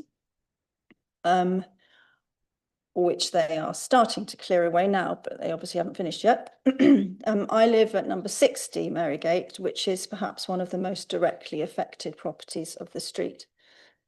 So what I've observed, just me being there, the parking, the loading and the unloading seem to have taken place with little or no complaints or disruption as far as I could tell.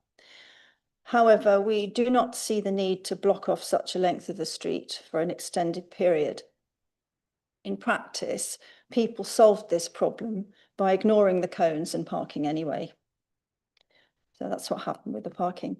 We're very pleased that the events finished punctually every night and it was quiet after the event. There was no problem, with one exception about quietness. I'll come to that. The noise levels for the event continue to be problematic, however. I spent some time monitoring sound levels. I used an app on my phone. Now, I know that's not as good as professional equipment as I was advised by Lewis, the acoustic consultant who I saw on the street, but it does give some idea, and so I'll summarise. I took brief measurements. They were 15 seconds, half a minute, sometimes a bit longer. I was standing at my bedroom window on the second floor facing the garden with the window open because there's no way you can sleep with the window closed in the summer like this.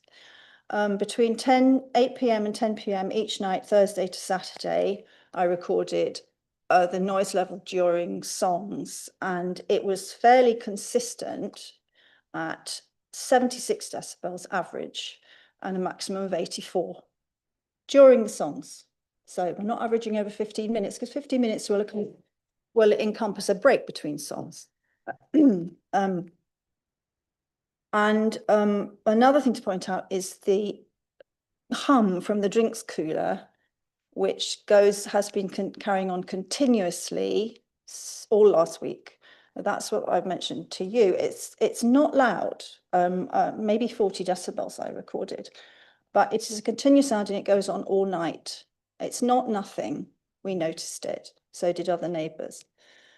Anyway, I also measured on the riverbank opposite the gardens, and it was definitely louder here because it's stage faced that way.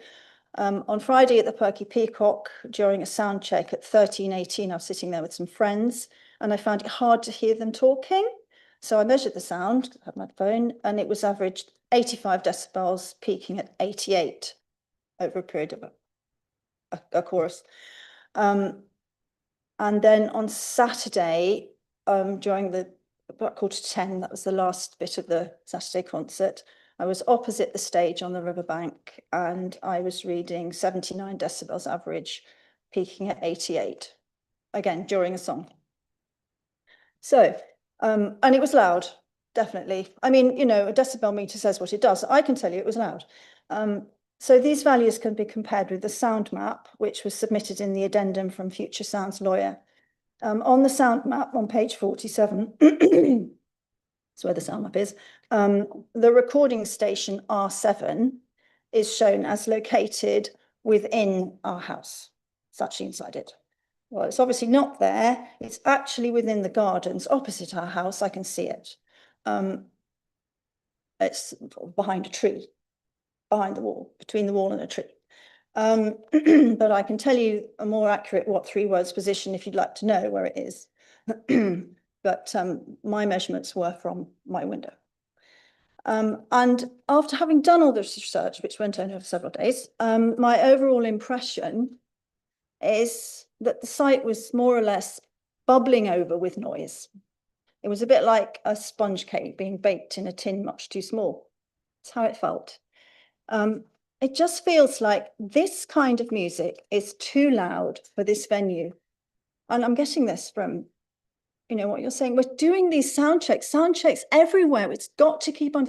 Why does it have to go up to the boundary each time? Anyway, that said, some of the songs over the 3 days, as well as the comedy show, have not presented as a problem at all. So it is definitely possible to run events in the gardens which are not too loud. So finally, I'd just like to mention access to the gardens. It's frustrating for residents and visitors alike when the gardens are fully closed, as has happened over the last week. I appreciate you're trying to make efforts to open them, but I do hope that these closures will be minimised. And please, could the museum gardens acknowledge this better? I know you've had to put notices up, but I looked on the website for museum gardens last Friday, and it doesn't mention the Futuresound gigs at all. And it claims the gardens are open every day from 9 AM till 6 PM. So a visitor to the gardens might look at that website and have no idea. So that's just a question of information. So in conclusion, and to return to Dick's comments, we as residents feel that it's necessary to see a single overall guideline document developed specifically for the museum gardens, covering usage and associated constraints such as noise, parking, access, drinking of alcohol, etc., with input from all the relevant services who are involved. This would mean that any future third-party licensing applications beyond York Museum Trust's own license could then be considered in context. It would also ensure that the gardens are used in an appropriate and beneficial way for all concerned. And as I said, as residents and neighbours, we are happy to be involved with this because the garden is a very important aspect of our community life and we want to see it continue like that. So I hope you understand that we are actually broadly supportive of the whole thing. And Buff would like to now say a few words about the street, but with relevance to the church, I think. Yeah. Thank you. My name is Buff Reed. I live at 44 Merrygate opposite the church, of which I am a church warden. I have to admit that Rachel and I had a very long conversation the other day about how all of this affects the church. And interestingly, in the first application, Futuresound said they were going to take in consideration all the grade 1 listed buildings adjacent to the site, and they completely failed to mention St Olave's Church, which actually is the oldest grade 1 building on the site, but we're behind the St Mary's Abbey wall, and the church and the churchyard are between those. I think Rachel and I came to an agreement about the sound levels, in that I asked her to assure me that there would be no sound checks during church services, and Futuresounds have the times for those on Fridays and Sundays, and I hope that that's now written in stone, and we can pray in peace. Thank you very much. There was an issue that came up on Saturday night, which I didn't think would, having had Rachel's reassurance about security. But when I went to lock up on Saturday night at about 9 o'clock, we leave the church home late in the summer because of the light, and I found 4 ewes trying to climb over the gate into the museum, over the fence into the museum gardens, from where the bird feeding section is. And I asked them what they were doing, and they said, oh, we just want to come in and have a look. And it's not a suitable place for larking about a graveyard, and it has some dangerous places. You can fall into holes and trenches and stuff. So I think please make sure that the security is fine along our border. Now, as a resident, parking is an issue, actually. There are about 80 houses in Marygate, most of which are terrace houses, and so we don't have access to parking or off-street parking or garages. We pay quite substantially for our parking on Marygate, and so when it's restricted because of setting up these events and during events, it's very limited. And for instance, my neighbour works on shifts, and she got home on Sunday morning, having worked up most of Saturday evening, and she got home to about 1 o'clock in the morning. There was not a single parking space for her, and that really is not acceptable. I think the council here, councillors, it's up to you to coordinate with the museum gardens on what you're going to do to help us park. And for a start, you send out ridiculous notices on lampposts, which is all in measurements. Well, that's ludicrous. Somebody did complain about that, and eventually we got a letter that said it's from one side of Marygate down to the bottom, or a house number would help, but giving it in measurements is totally ludicrous. We're not going to go out with a tape measure. I did. So I've lost the thread now. We really do. The council then admitted that we could go and park in adjacent parking spaces, but those are very limited too. St Mary's is pretty much always booked solid, as is Bootham Terrace. So when you have so many households with cars, particularly at weekends when everybody's at home, it is an issue. And I think we do have some rights, having paid for that parking. And if you're going to have more and more events, it's going to be exacerbated. As for the noise, fortunately, I'm behind the church, so the noise doesn't really affect me. But I know some of our congregation who live down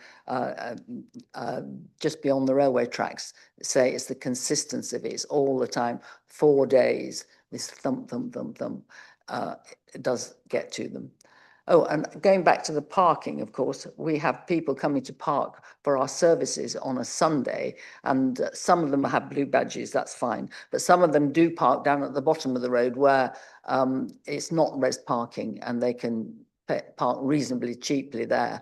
They can't afford to go into the big car park. So I think that's it. Thank you. And I think you are the first representatives that were perfectly on time as well. So thank you. Okay, any questions? I'll go to the applicants first. So any questions for the representatives? I'm sorry.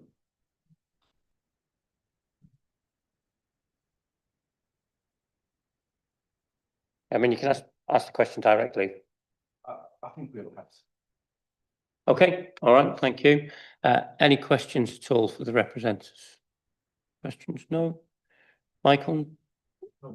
Okay. Okay, in that case, thank you very much. Oh, sorry, I do beg your pardon. Quite right. Councillor Mason. I think if I've got what you're saying correctly, in the broadest sense, you support of events going on in the museum gardens. Obviously, there's lots of impacts on you as residents that you'd like to be more engaged in resolving. And obviously, there's one of the proposed conditions is about the event management plan, and I guess that does pull in all the different people and safety advisory group. But you obviously feel like you need or want more engagement in that process. Obviously, Buff made some comments earlier about back-to-back events, and that being not something that you think as residents is the best option from a residential impact point of view. I guess what does this, let's say we can get everything perfect in terms of all the mitigations of how it affects your lives in general. What does those 6 extra days look like for you in terms of what would you see an ideal situation being? Do you want to say something? I really don't like the idea of back-to-back, although I can appreciate why you want to do it. But the thought of having this going on one weekend after another is really too much, and it is very disruptive to the residents. And I think we need to have some consideration there. We enjoy all these events as everybody else does at a distance, but it does need careful planning. And as for the access to the gardens, I mean, they were closed at 9 o'clock when we came past today. I don't know, I suppose they'll be open now, I hope. When I first moved into Merrygate in 1965, the gardens were open from 7:30 in the morning till 9 o'clock at night, all the year round. So it's not nearly as accessible as it used to be. And I really think it isn't just the residents. People use it as a commuting route. They use it for all sorts of things. And it's not just tourists, it's the whole congregation, the whole population round the Bootham and Clifton area. And visitors too. Well, and visitors, yes, obviously, yeah. Can I say something? I hopefully it was I made understood the part of the point about this one guideline document, which we would like to be involved with, although I'm sure you're capable of managing yourselves without us really, but we would like to be involved. Is that would give an overview on the usage of museum gardens throughout the year. At the moment, we're sort of feeling as if this is the thin end of the wedge, that we're going to get this event and that event and the other event and this event, and all to make, obviously the gardens needs to make money, but it's also a leisure resource, and it has to have some balance. And that's why we think, well, if you have an overall yearly plan, you can fit them into there and you can put it all into proportion. That's the idea. Thank you. Yeah, for me, just adding that it is this proportionality that the museum gardens is a valuable resource. It's a unique and valuable resource. And there is always a risk in any organisation that the fundraising initiative actually destroys the purpose of the organisation. So by the increasing compromising of the resource in order to fund it, you actually degrade the value of the resource that it offers to the city. And that's what we're looking for. It is a proportionality in the usage of the gardens and an involvement in the framework of rules to help towards that. Thank you. Okay, thank you. And I expect the applicants will address some of those issues in their summing up. Is that for you? Okay, thank you all. Thank you very much. Jeremy, can I move to you if you'd like to make your representation?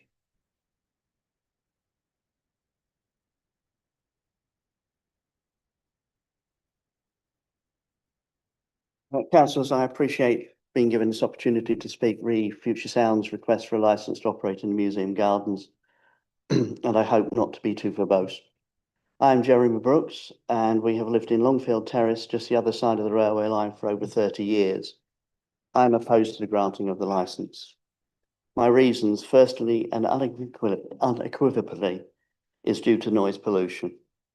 Why should I and my neighbours have to put up with being unable to use our gardens as we wish during what now is now and expected to continue for many years to be the hottest months of the year. I am unable even to have my windows open, as the noise from the concert on Thursday was louder than the television. Therefore, I am unable to keep the house cool from 1300 to 22:30 each day of the concerts, so I can neither enjoy the house or the garden. This may be said to be NIMBYism, but we put up with many weeks of 24-hour-a-day rail work while Scarborough Rail Bridge was replaced, and then again when Scarborough Footbridge was replaced. Both these served a useful community purpose, whereas the concerts don't. As a comparison, the recommendation from York Council re-practicing a musical instrument is that there is no practice between 2000 and 0800 in the morning. That our amplifiers are not used, yet we would have to suffer 55 decibels of noise during the afternoon and until 22:30 at night, i.e. I would be unable to complain about my neighbour who made less noise than the concert. The 55 decibels is by Futuresound's own measurement, as I asked them to make a measurement on Thursday evening outside my house.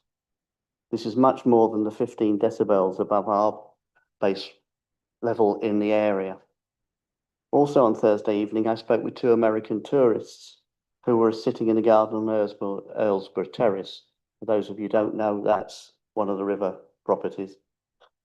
They thought that it was much too loud and the imposition of more concerts was too much. Who benefits? Within the application, there are a number of letters endorsing the licence have been included, but these all come from organisations who promote tourism in York, so would be expected to be in favour. And like the Museum Gardens Trust and Futuresounds, almost certainly don't live within the city and would not be affected. Further, not all days were sold out, so even the general public don't support it. It's noted that there doesn't appear to have been one letter of support from any of the York residents. Businesses may benefit, but the vast majority are large commercial organisations, so the money made will not be spent on York. Residents of the local area don't benefit, as they have to put up with the excessive noise, the loss of a valuable asset, i.e. the gardens during some of the hottest days of the year. Further, even tourists don't benefit, as they also lose the use of the gardens for picnics, etc. And I did on Sunday, a tourist was walking past the dragon boats, expected to use the gardens because, as previously mentioned, it wasn't advertised they were closed, and was very disappointed they couldn't. This application is made by a commercial organisation who wish to bring 6,000 additional tourists into the city each day. It is about time the views of the residents of York be taken into account, rather than the council's view that almost anything that brings tourists into York is good. Many residents who regularly use, or should I say would like to use, city centre, believe there are already too many tourists and that they are negatively impacting on the residents' lives. We are unable to go into the city for much of the year as we are pushed off the pavements by large groups of tourists. We can't bring our young people into the city as they have a very real risk of hearing foul language from groups of hens and stags and seeing inappropriate blow-up items and signs on t-shirts, etc. 6,000 tourists in such a small area as York is just too many. It is understood that the Trust is supporting the application because they need the funds. This is despite making grants of almost £300,000 in 2025 to organisations not based in York. The Museum's Trust and Futuresounds during this process have been a little disingenuous in this application. At a meeting of Bootham residents, representatives of the Trust said in May that they were supporting the application, though they were minded to limit the number of days. They could have done this by amending the letter of support rather than allowing the process to continue as it is. I suspect that they were fully aware that Futuresounds were going to amend the number of days and have already had the ice rink in place to mitigate revenue loss. But this again is an inconvenience to the residents. Futuresounds could have easily reduced the number of days much earlier, as the organisation meeting was in June and they were in contact with the police, who who seem to have more sway on the application than do the residents to make changes. I may be cynical, but suspect Futuresound or some other organisation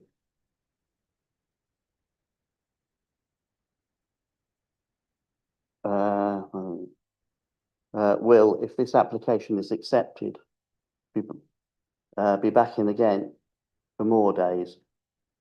I appreciate the committee may have to legally grant the licence, even if they would prefer not to. If this is the case, I would ask for the following provisions on the licence.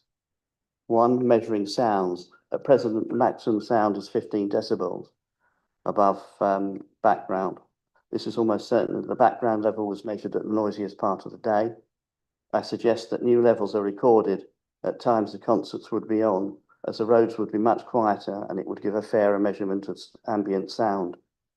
To show how generous Futuresounds have been in only having 15 decibels above ambient for their recent concerts, they list Table 7, which summarises the conditions currently used at 15 urban parks and venues.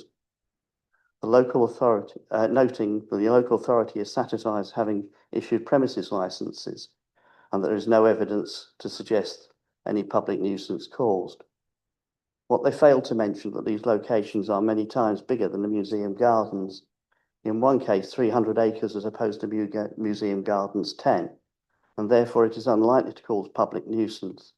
And additionally, they don't state that the hours of the concerts were held. Futuresound have already said that they would, if they got the licence, they would wish to have all the days in one block during the summer.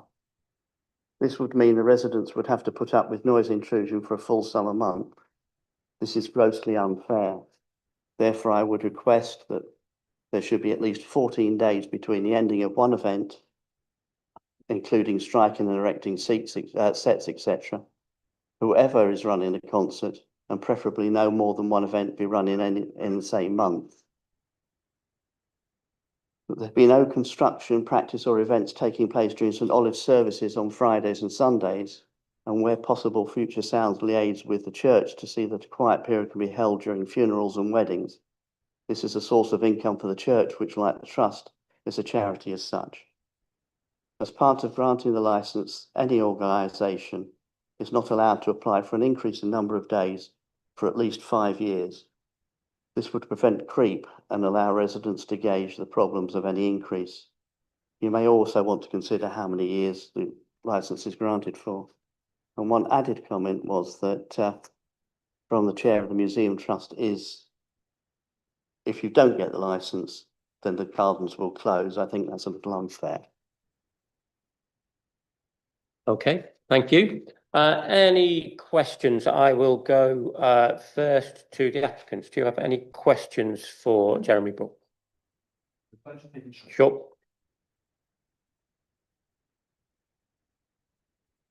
You can feel free to ask directly. Nothing.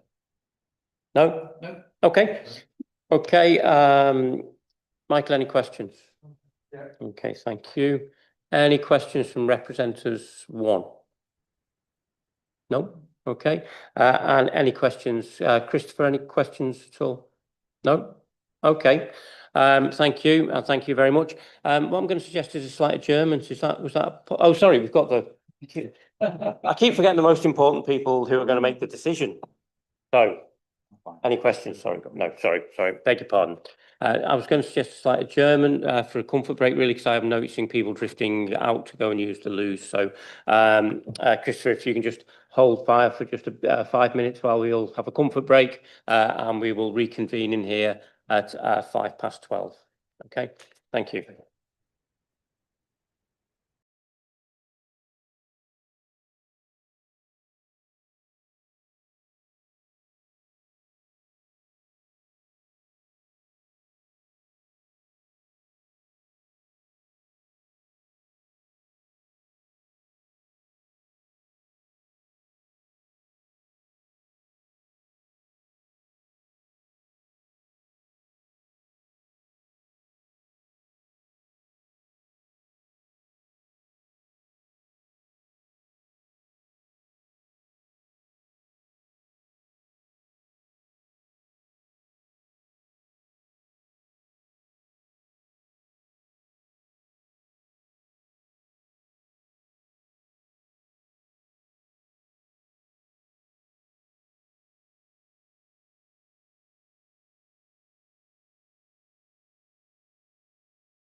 Okay, thank you, everybody.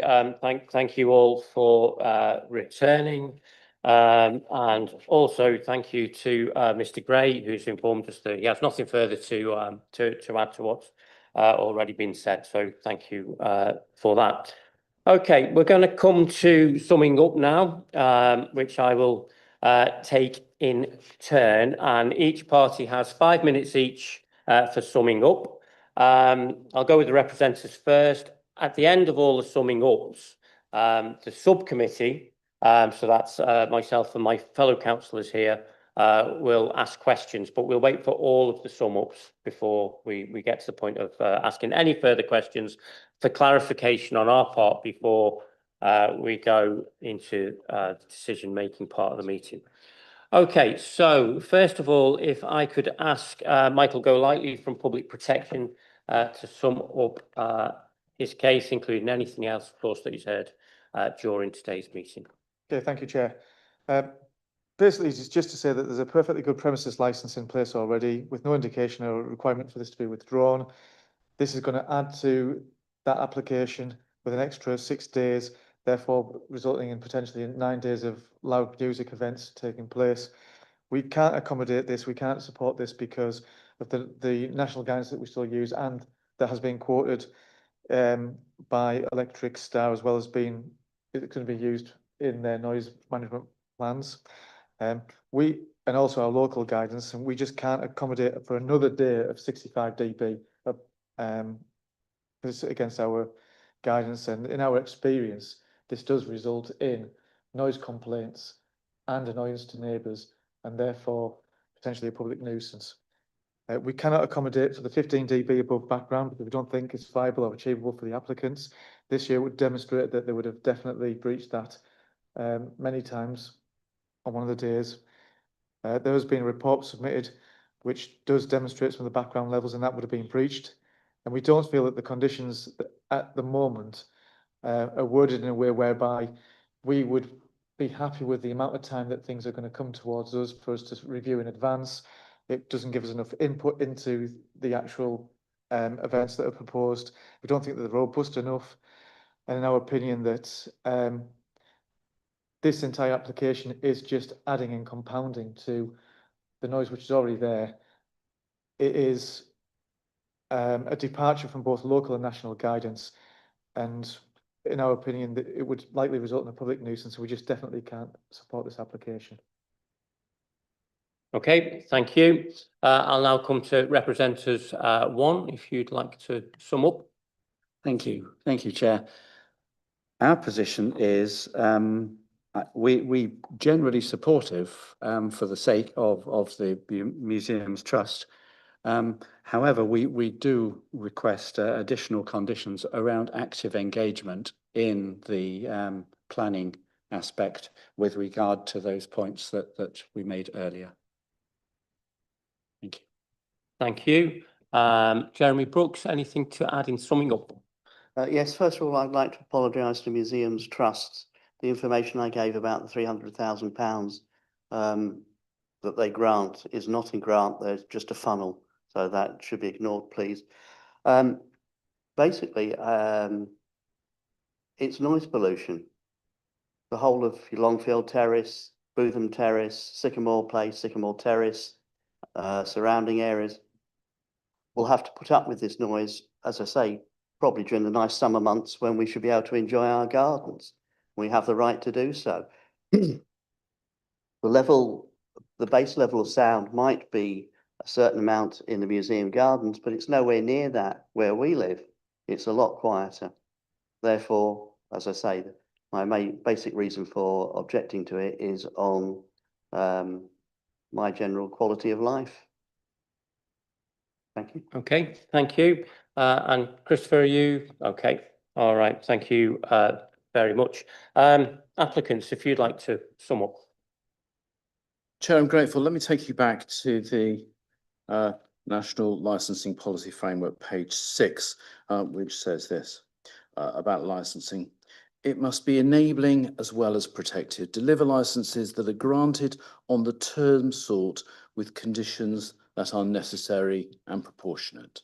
Now, what we have to say here is that this is an application which promotes culture, which promotes music, all of those things which the council's policies, the national policy is seeking to promote at the moment.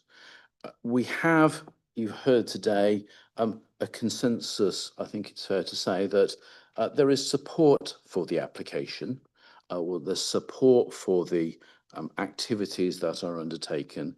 But actually, when you analyse it, it is the nub of the application, especially in relation to sound, that causes the concern. Now, from environmental protection's point of view, you've heard, and it was just said, that the opposition to the application is because it's contrary to what's called the POP code. That's the nub of it, that there are more days than the POP code suggests. Well, that's not actually true. The POP code, as you've already heard, is something that has been withdrawn. So the basis of that objection is fundamentally flawed.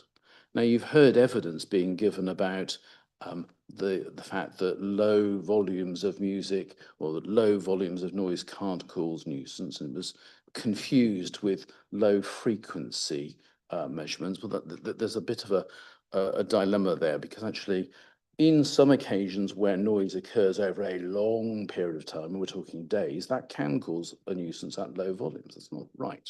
So the objection is founded on a falsity, I'm afraid. The reality is that just because there are complaints, and Mr. Golightly admitted this, just because there are complaints doesn't mean that there is a public nuisance. What is licensing about? It's about promoting the licensing objectives, one of which is preventing public nuisance. That's not preventing complaints, because complaints can happen no matter what. We've had a complaint over the weekend about noise from the air conditioning system of a bus. Well, that's nothing to do with the event, but it's a complaint which happens to have been tied to the event. It's not justified. So where are we going with this? I'm suggesting is that there's an application which is capable of being granted with a suitable condition. Now, Mr. Golightly very helpfully said that there's a perfectly good license there at the moment, and his words were that there is a very good condition on the existing license. He then added, with some tweaks. We've also heard about one occasion where noise transmitted itself up the river and caused something of a problem. Now, what's the answer to that? The answer is the sound management policy, the sound management control document that is prepared in advance. And you heard again from Mr. Golightly, that's been incorporated as a requirement on the licenses. So we're doing nothing different here. My suggestion to you is to go with the condition that is relevant, designed to cope with the future, and does address that question of whether there is a public nuisance or not. Some of those that have made representations have made entirely relevant points. Unfortunately, not all of them are relevant to licensing. And so I would ask you to use your expertise and throw those out of your mind when making the decision. But at the end of the day, Futuresound want to make sure that there is proper engagement, and that seems to be the crux of things, that there is proper engagement. And you will see in the pack that we've given you about the letters that have been sent out. And to counter this suggestion that it's just lamppost advertising, I take you to page 12 of the pack, where you have listed out there 17th of November 23, 15th of April 24, 24th of June 24, 4th of March 25, 26th of June 25, 31st of March 26, 7th of July 26, and another date to be announced, when there have been meetings available for those living in the area to attend and make their voices known. You heard from Rachel today about how many of these that have made representations that she's seen at those meetings and has engaged with. Not everybody, I think it's fair to say. It was helpfully said that there are 80 properties in Marygate. How many of those are here today to make representations? This is a matter of balance. It is about making sure that the license that you would grant, I hope, is balanced I'm conscious I'm at my end and I am coming to the end, don't worry. That we take into account. Now, I'm not undermining, I'm not decrying from anything that's been said today. Please don't think that I am. But this is about having a sensible conversation about the way that the gardens are used, the way that events happen, and making sure that if there are problems, they're addressed there and then. There's nothing more important than trying to resolve a problem there and then. And unless there is that contact immediately, and you'll see one of the conditions we offer is about having a number to call, problems are going to be difficult to solve. But it's a two-way street. Have a dialogue. Please come and speak to us. Chair, I ask that you grant the application in the light of the policy as requested. Okay, thank you. Members, any questions for any of the representatives or applicants? Councillor Mason. Michael, if I can start with you, I appreciate in your response, you said you wouldn't be able to provide any kind of conditions because in principle you don't you can't support the application in any sense because of the impact. Yeah, absolutely. I mean, I think one of the things is that, you know, in our experience, that once it does go across those, once you get more than 3 days at 65 dB or the level goes above that, we do receive noise complaints excessively, and it does result in a public nuisance. And hypothetically, if we did grant a license for extra days and we asked for conditions to be put there about your team or agreeing noise management plans, how would that in theory play out in terms of at this point not being able to support a condition, but a condition almost being enforced on your team? That is a good question. It is very difficult for us to look at that really, because the 15 dB above background just simply isn't going to be viable. They're not going to achieve it, they're going to breach it, therefore we're setting them up for a failure. The 65 dB, we just can't support that extension of another 3 days of that. And you're going to have potentially another 3 days of that. That's another 6 days, you know, to 9 days. We just can't support it, I'm afraid. And then for the applicant, there's a few things that came out. One was around kind of strategy for managing the museum gardens. And I suppose adding another 6 days of events potentially into that calendar, I presume there's already work that goes on. Is there to try and balance the impact and everything else? So if you want to say anything about that, about how, if this was granted, you'd manage that?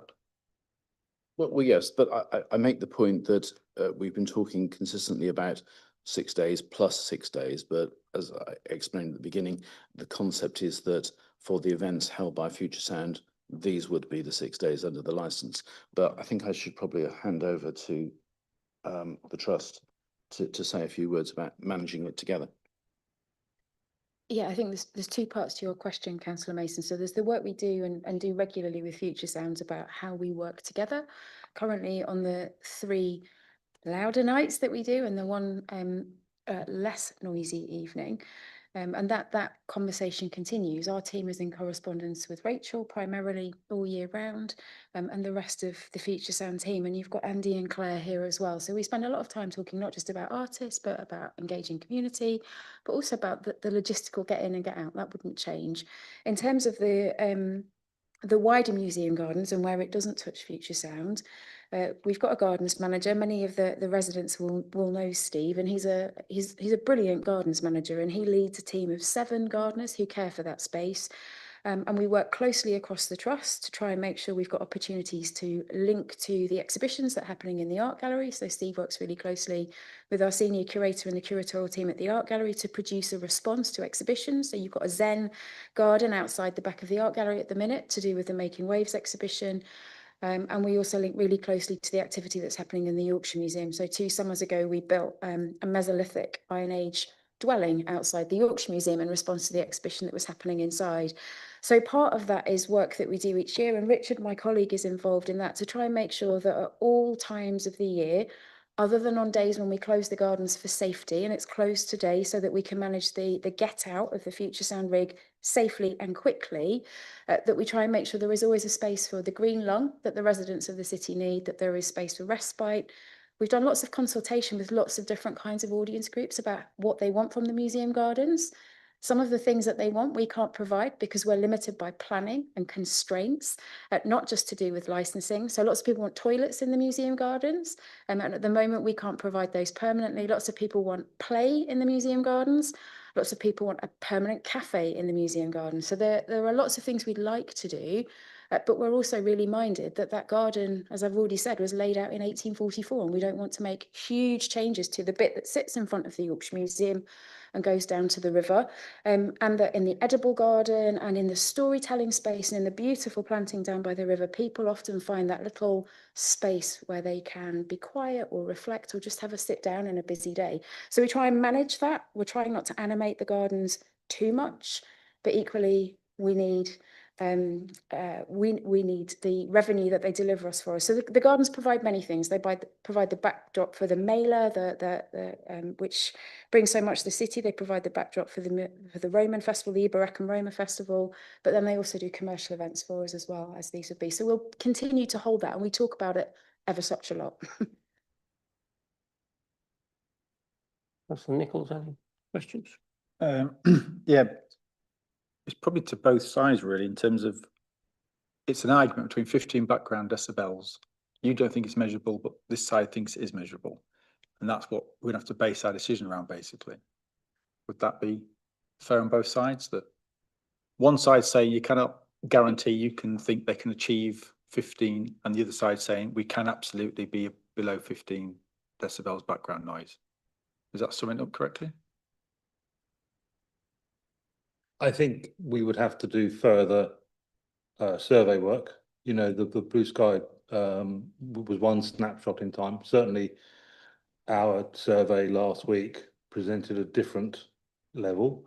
But in terms of the overall viability of the concerts, I think, you know, we have demonstrated that it is challenging to operate within that framework, but not impossible. And so therefore, just work is required, careful, diligent work. And a broad question for pretty much everybody is, unusually for licensing, we have no mention of fighting, rudeness. It's been about noise. Does anybody have anything to comment on beyond noise? Yeah. Because Interesting, it hasn't been raised, so it shouldn't have raised. There have been no representation made in relation to that. Thank you for trying to chair the meeting, Mr. Payne, but I'll chair the meeting, and the member is entitled to ask the question. so, because the resident says a bit just unusual, are we everyone contented? Is a noise more than anything else? Because you said yourself, as they leave down Marygate, there's been no complaints, there's been no, you know, so you generally you seem very happy with the exit. I think we agreed that it seems that the audiences and for these events are very peaceable. But also, I don't think at the moment that they're drinking, no evidence that they're drinking too much. What we're concerned about is if you extend the license, we will get people drinking too much, which nobody wants to happen. I mean, historically, the Museum Gardens has got an alcohol ban. You know, people go in there, sit down, have a really nice time, but they don't drink alcohol in there and they're fine. So it's not so much that, it's definitely the noise. And I'm hearing all this. I think we get this sort of this decibel, that decibel. It's just too loud. I mean, can't we just turn the amplifiers down or use smaller ones? I'm sorry, maybe that's just a stupid comment, but I really do wonder why we can't just do that, because there is softer music. People can play acoustic sets. Why not? It's great. It would be great. People would still come. They'd pay money. We'd have a good time. So anyway. Okay. Just one for Futuresound in terms of what's gone on before has been obviously the museum, and they've consulted, the letters have gone out on those dates and the meetings, etc. So what has Futuresound got anything to add to what's gone on in the past in terms of consultation, meetings, letters, posts on lampposts?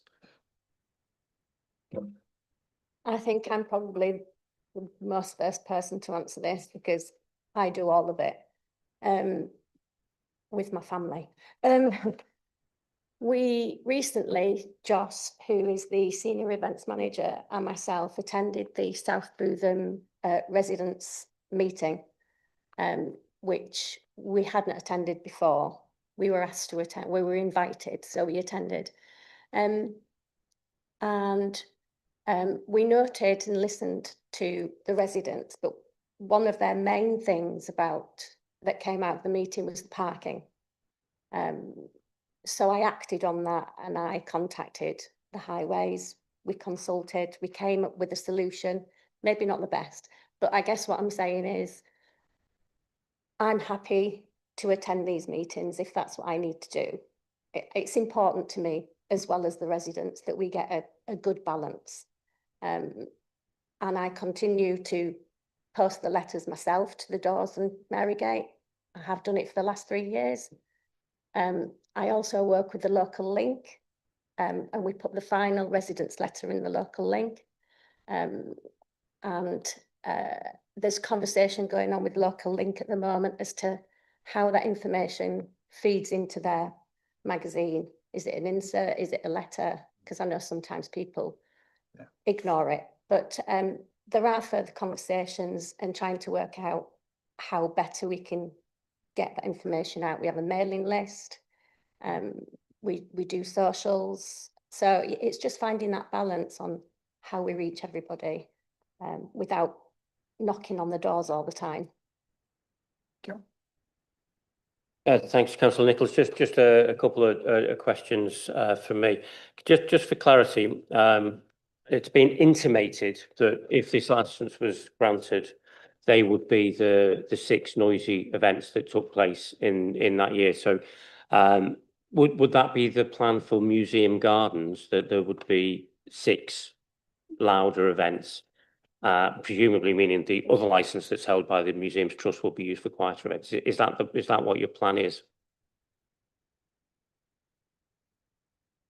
Sorry, I'm talking over here. Oh, it's all right. I did answer that question earlier, but please go ahead. I think it's important for us at Futuresound, which is one of the last remaining independent event companies out there. It's not hugely commercial. For us, it is very much, we want to take the risk away from YMT. So if anything was to happen, which I hope never does, but if it was to happen, the risk would fall with us and it wouldn't jeopardise the YMT's licence. So they could continue doing their own events safely and they would still be able to have that revenue. And we, as independent licence holders, would take that risk and deal with that risk and what that might bring. I think that's really important to get over on why we're really doing this. Yeah, that's my answer. If I can come in as well, I think obviously, as Michael's explained, we've got a licence that gives 6 events. And we're at 3 of those, we call them our higher risk events and 3 are lower risk events. The 3 lower risk events would continue. So one of those is the mailer at the minute, which is sponsored by the leader of the council and the combined authority mayor, and brings a very different audience to the Museum Gardens. The other is the proms, and we'd want to continue with that one because that again brings a very different kind of music and a different kind of audience to the garden.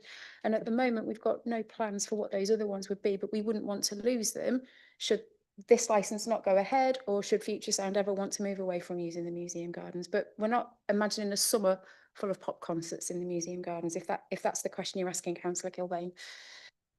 Okay, thank you. And Michael, you talked earlier about the condition that's on the current licence being perfectly adequate. If those conditions were applied to this application, would that be adequate? Well, our stance is that they shouldn't have the 65 dB over more than 3 days, and it would be difficult to agree a condition on that. If you were minded to grant the application, then obviously that condition would be able to incorporate lots of the other conditions together, and something that we'd have to agree to. So in terms of the submission timescales, what they're going to do to mitigate for it would be okay, but ultimately you've got the difficulty over the 65 dB going more than 3 days. We can't agree that. And the 15 dB above background, you know, it's arguable whether that is going to be achievable. Okay, I'm struggling with that one. Councillor Mason. Just going back to the applicant, and I suppose to you, Rachel, yeah, I guess you've heard what Michael said about kind of, there isn't any condition we can put on the license about managing noise because they just think it's totally unacceptable in that sense, and that it would cause a statutory nuisance eventually, or that would be the risk of it being prosecuted as a statutory nuisance. I guess it's a balance, isn't it? If we did grant a license, that you've heard all of that, and that is, I guess, an ultimate risk. I don't know if you have any observations. You might not. I just thought I'd give you that opportunity. I find this element quite frustrating. I live in York. I've lived in many areas of York. York is, as a city, noisy. And as we're moving into the future and we're trying to create more events, make it more cultural, try new events, this is all part of the groundwork of York as a city. I have friends who I've grown up with that go out of York to go and watch gigs because there's nothing here anymore. And this event has created a lot of happiness and pride over the last 3 years. With the postcode pre-sales, it gives local residents the opportunity, refer back to the fringe that we used to have, that we lost. And I live in Fulford, and I hear the racecourse. And actually, I think it's a really lovely thing to hear the hustle and bustle in your garden. I know that's not for everybody, but people in York want more. And I think this event gives people the opportunity. You have a lot of people that have got children, they don't want to go on a train to go to watch a music concert or a gig. This gives them the opportunity to jump on the bus, come into town, watch a show, enjoy themselves, hop on the bus, go home. And it's proven that this has worked. Our ticket data shows that a large percentage of local people are from surrounding areas. But I just want to be able to work together rather than against each other. And I just want something really lovely for York to be proud of. Okay, thank you. No, I'm sorry that part of your submissions has finished. Unless anybody's got any questions for Jeremy? No. Okay, apologies. Okay, in that case, we will now close the public hearing. We will go into private deliberation with our legal counsel. We think we will be able to make a decision on this today. So if you'd like to wait for that decision, you'll only get the headline of that decision. You won't get the details today, but if you'd like to wait for that, you're very welcome to do so. If in our deliberations it starts to look like it's going to take us longer, we will come and tell you. We won't just leave you sitting around, okay? But we hope to make a decision on this today. Okay, close this part of the meeting. Thank you.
Okay, thank you, and welcome back to this licence application hearing for Futuresounds for Museum Gardens. After some deliberation, we have agreed to approve the application with a couple of additions to the conditions, and the application is approved with the amendment as agreed between the police and the applicant is included. With the condition age as applied for, the event safety management plan, we are conditioning that before that draft is submitted, there must be full engagement with the local community so that they have a chance to have input into that. And there will nonetheless be engagement throughout the year with the local community on a minimum quarterly basis. Within section, within the conditions, which you'll find on page 47 of the packs, within condition A6, we also want to be added that the cumulative impact of events will be taken into account during the event safety management planning, and this includes noisy events, typically those at around 65 decibels. So with those conditions and the agreed amendment, we approve this application. Thank you, and at that point I will close the meeting. Thank you.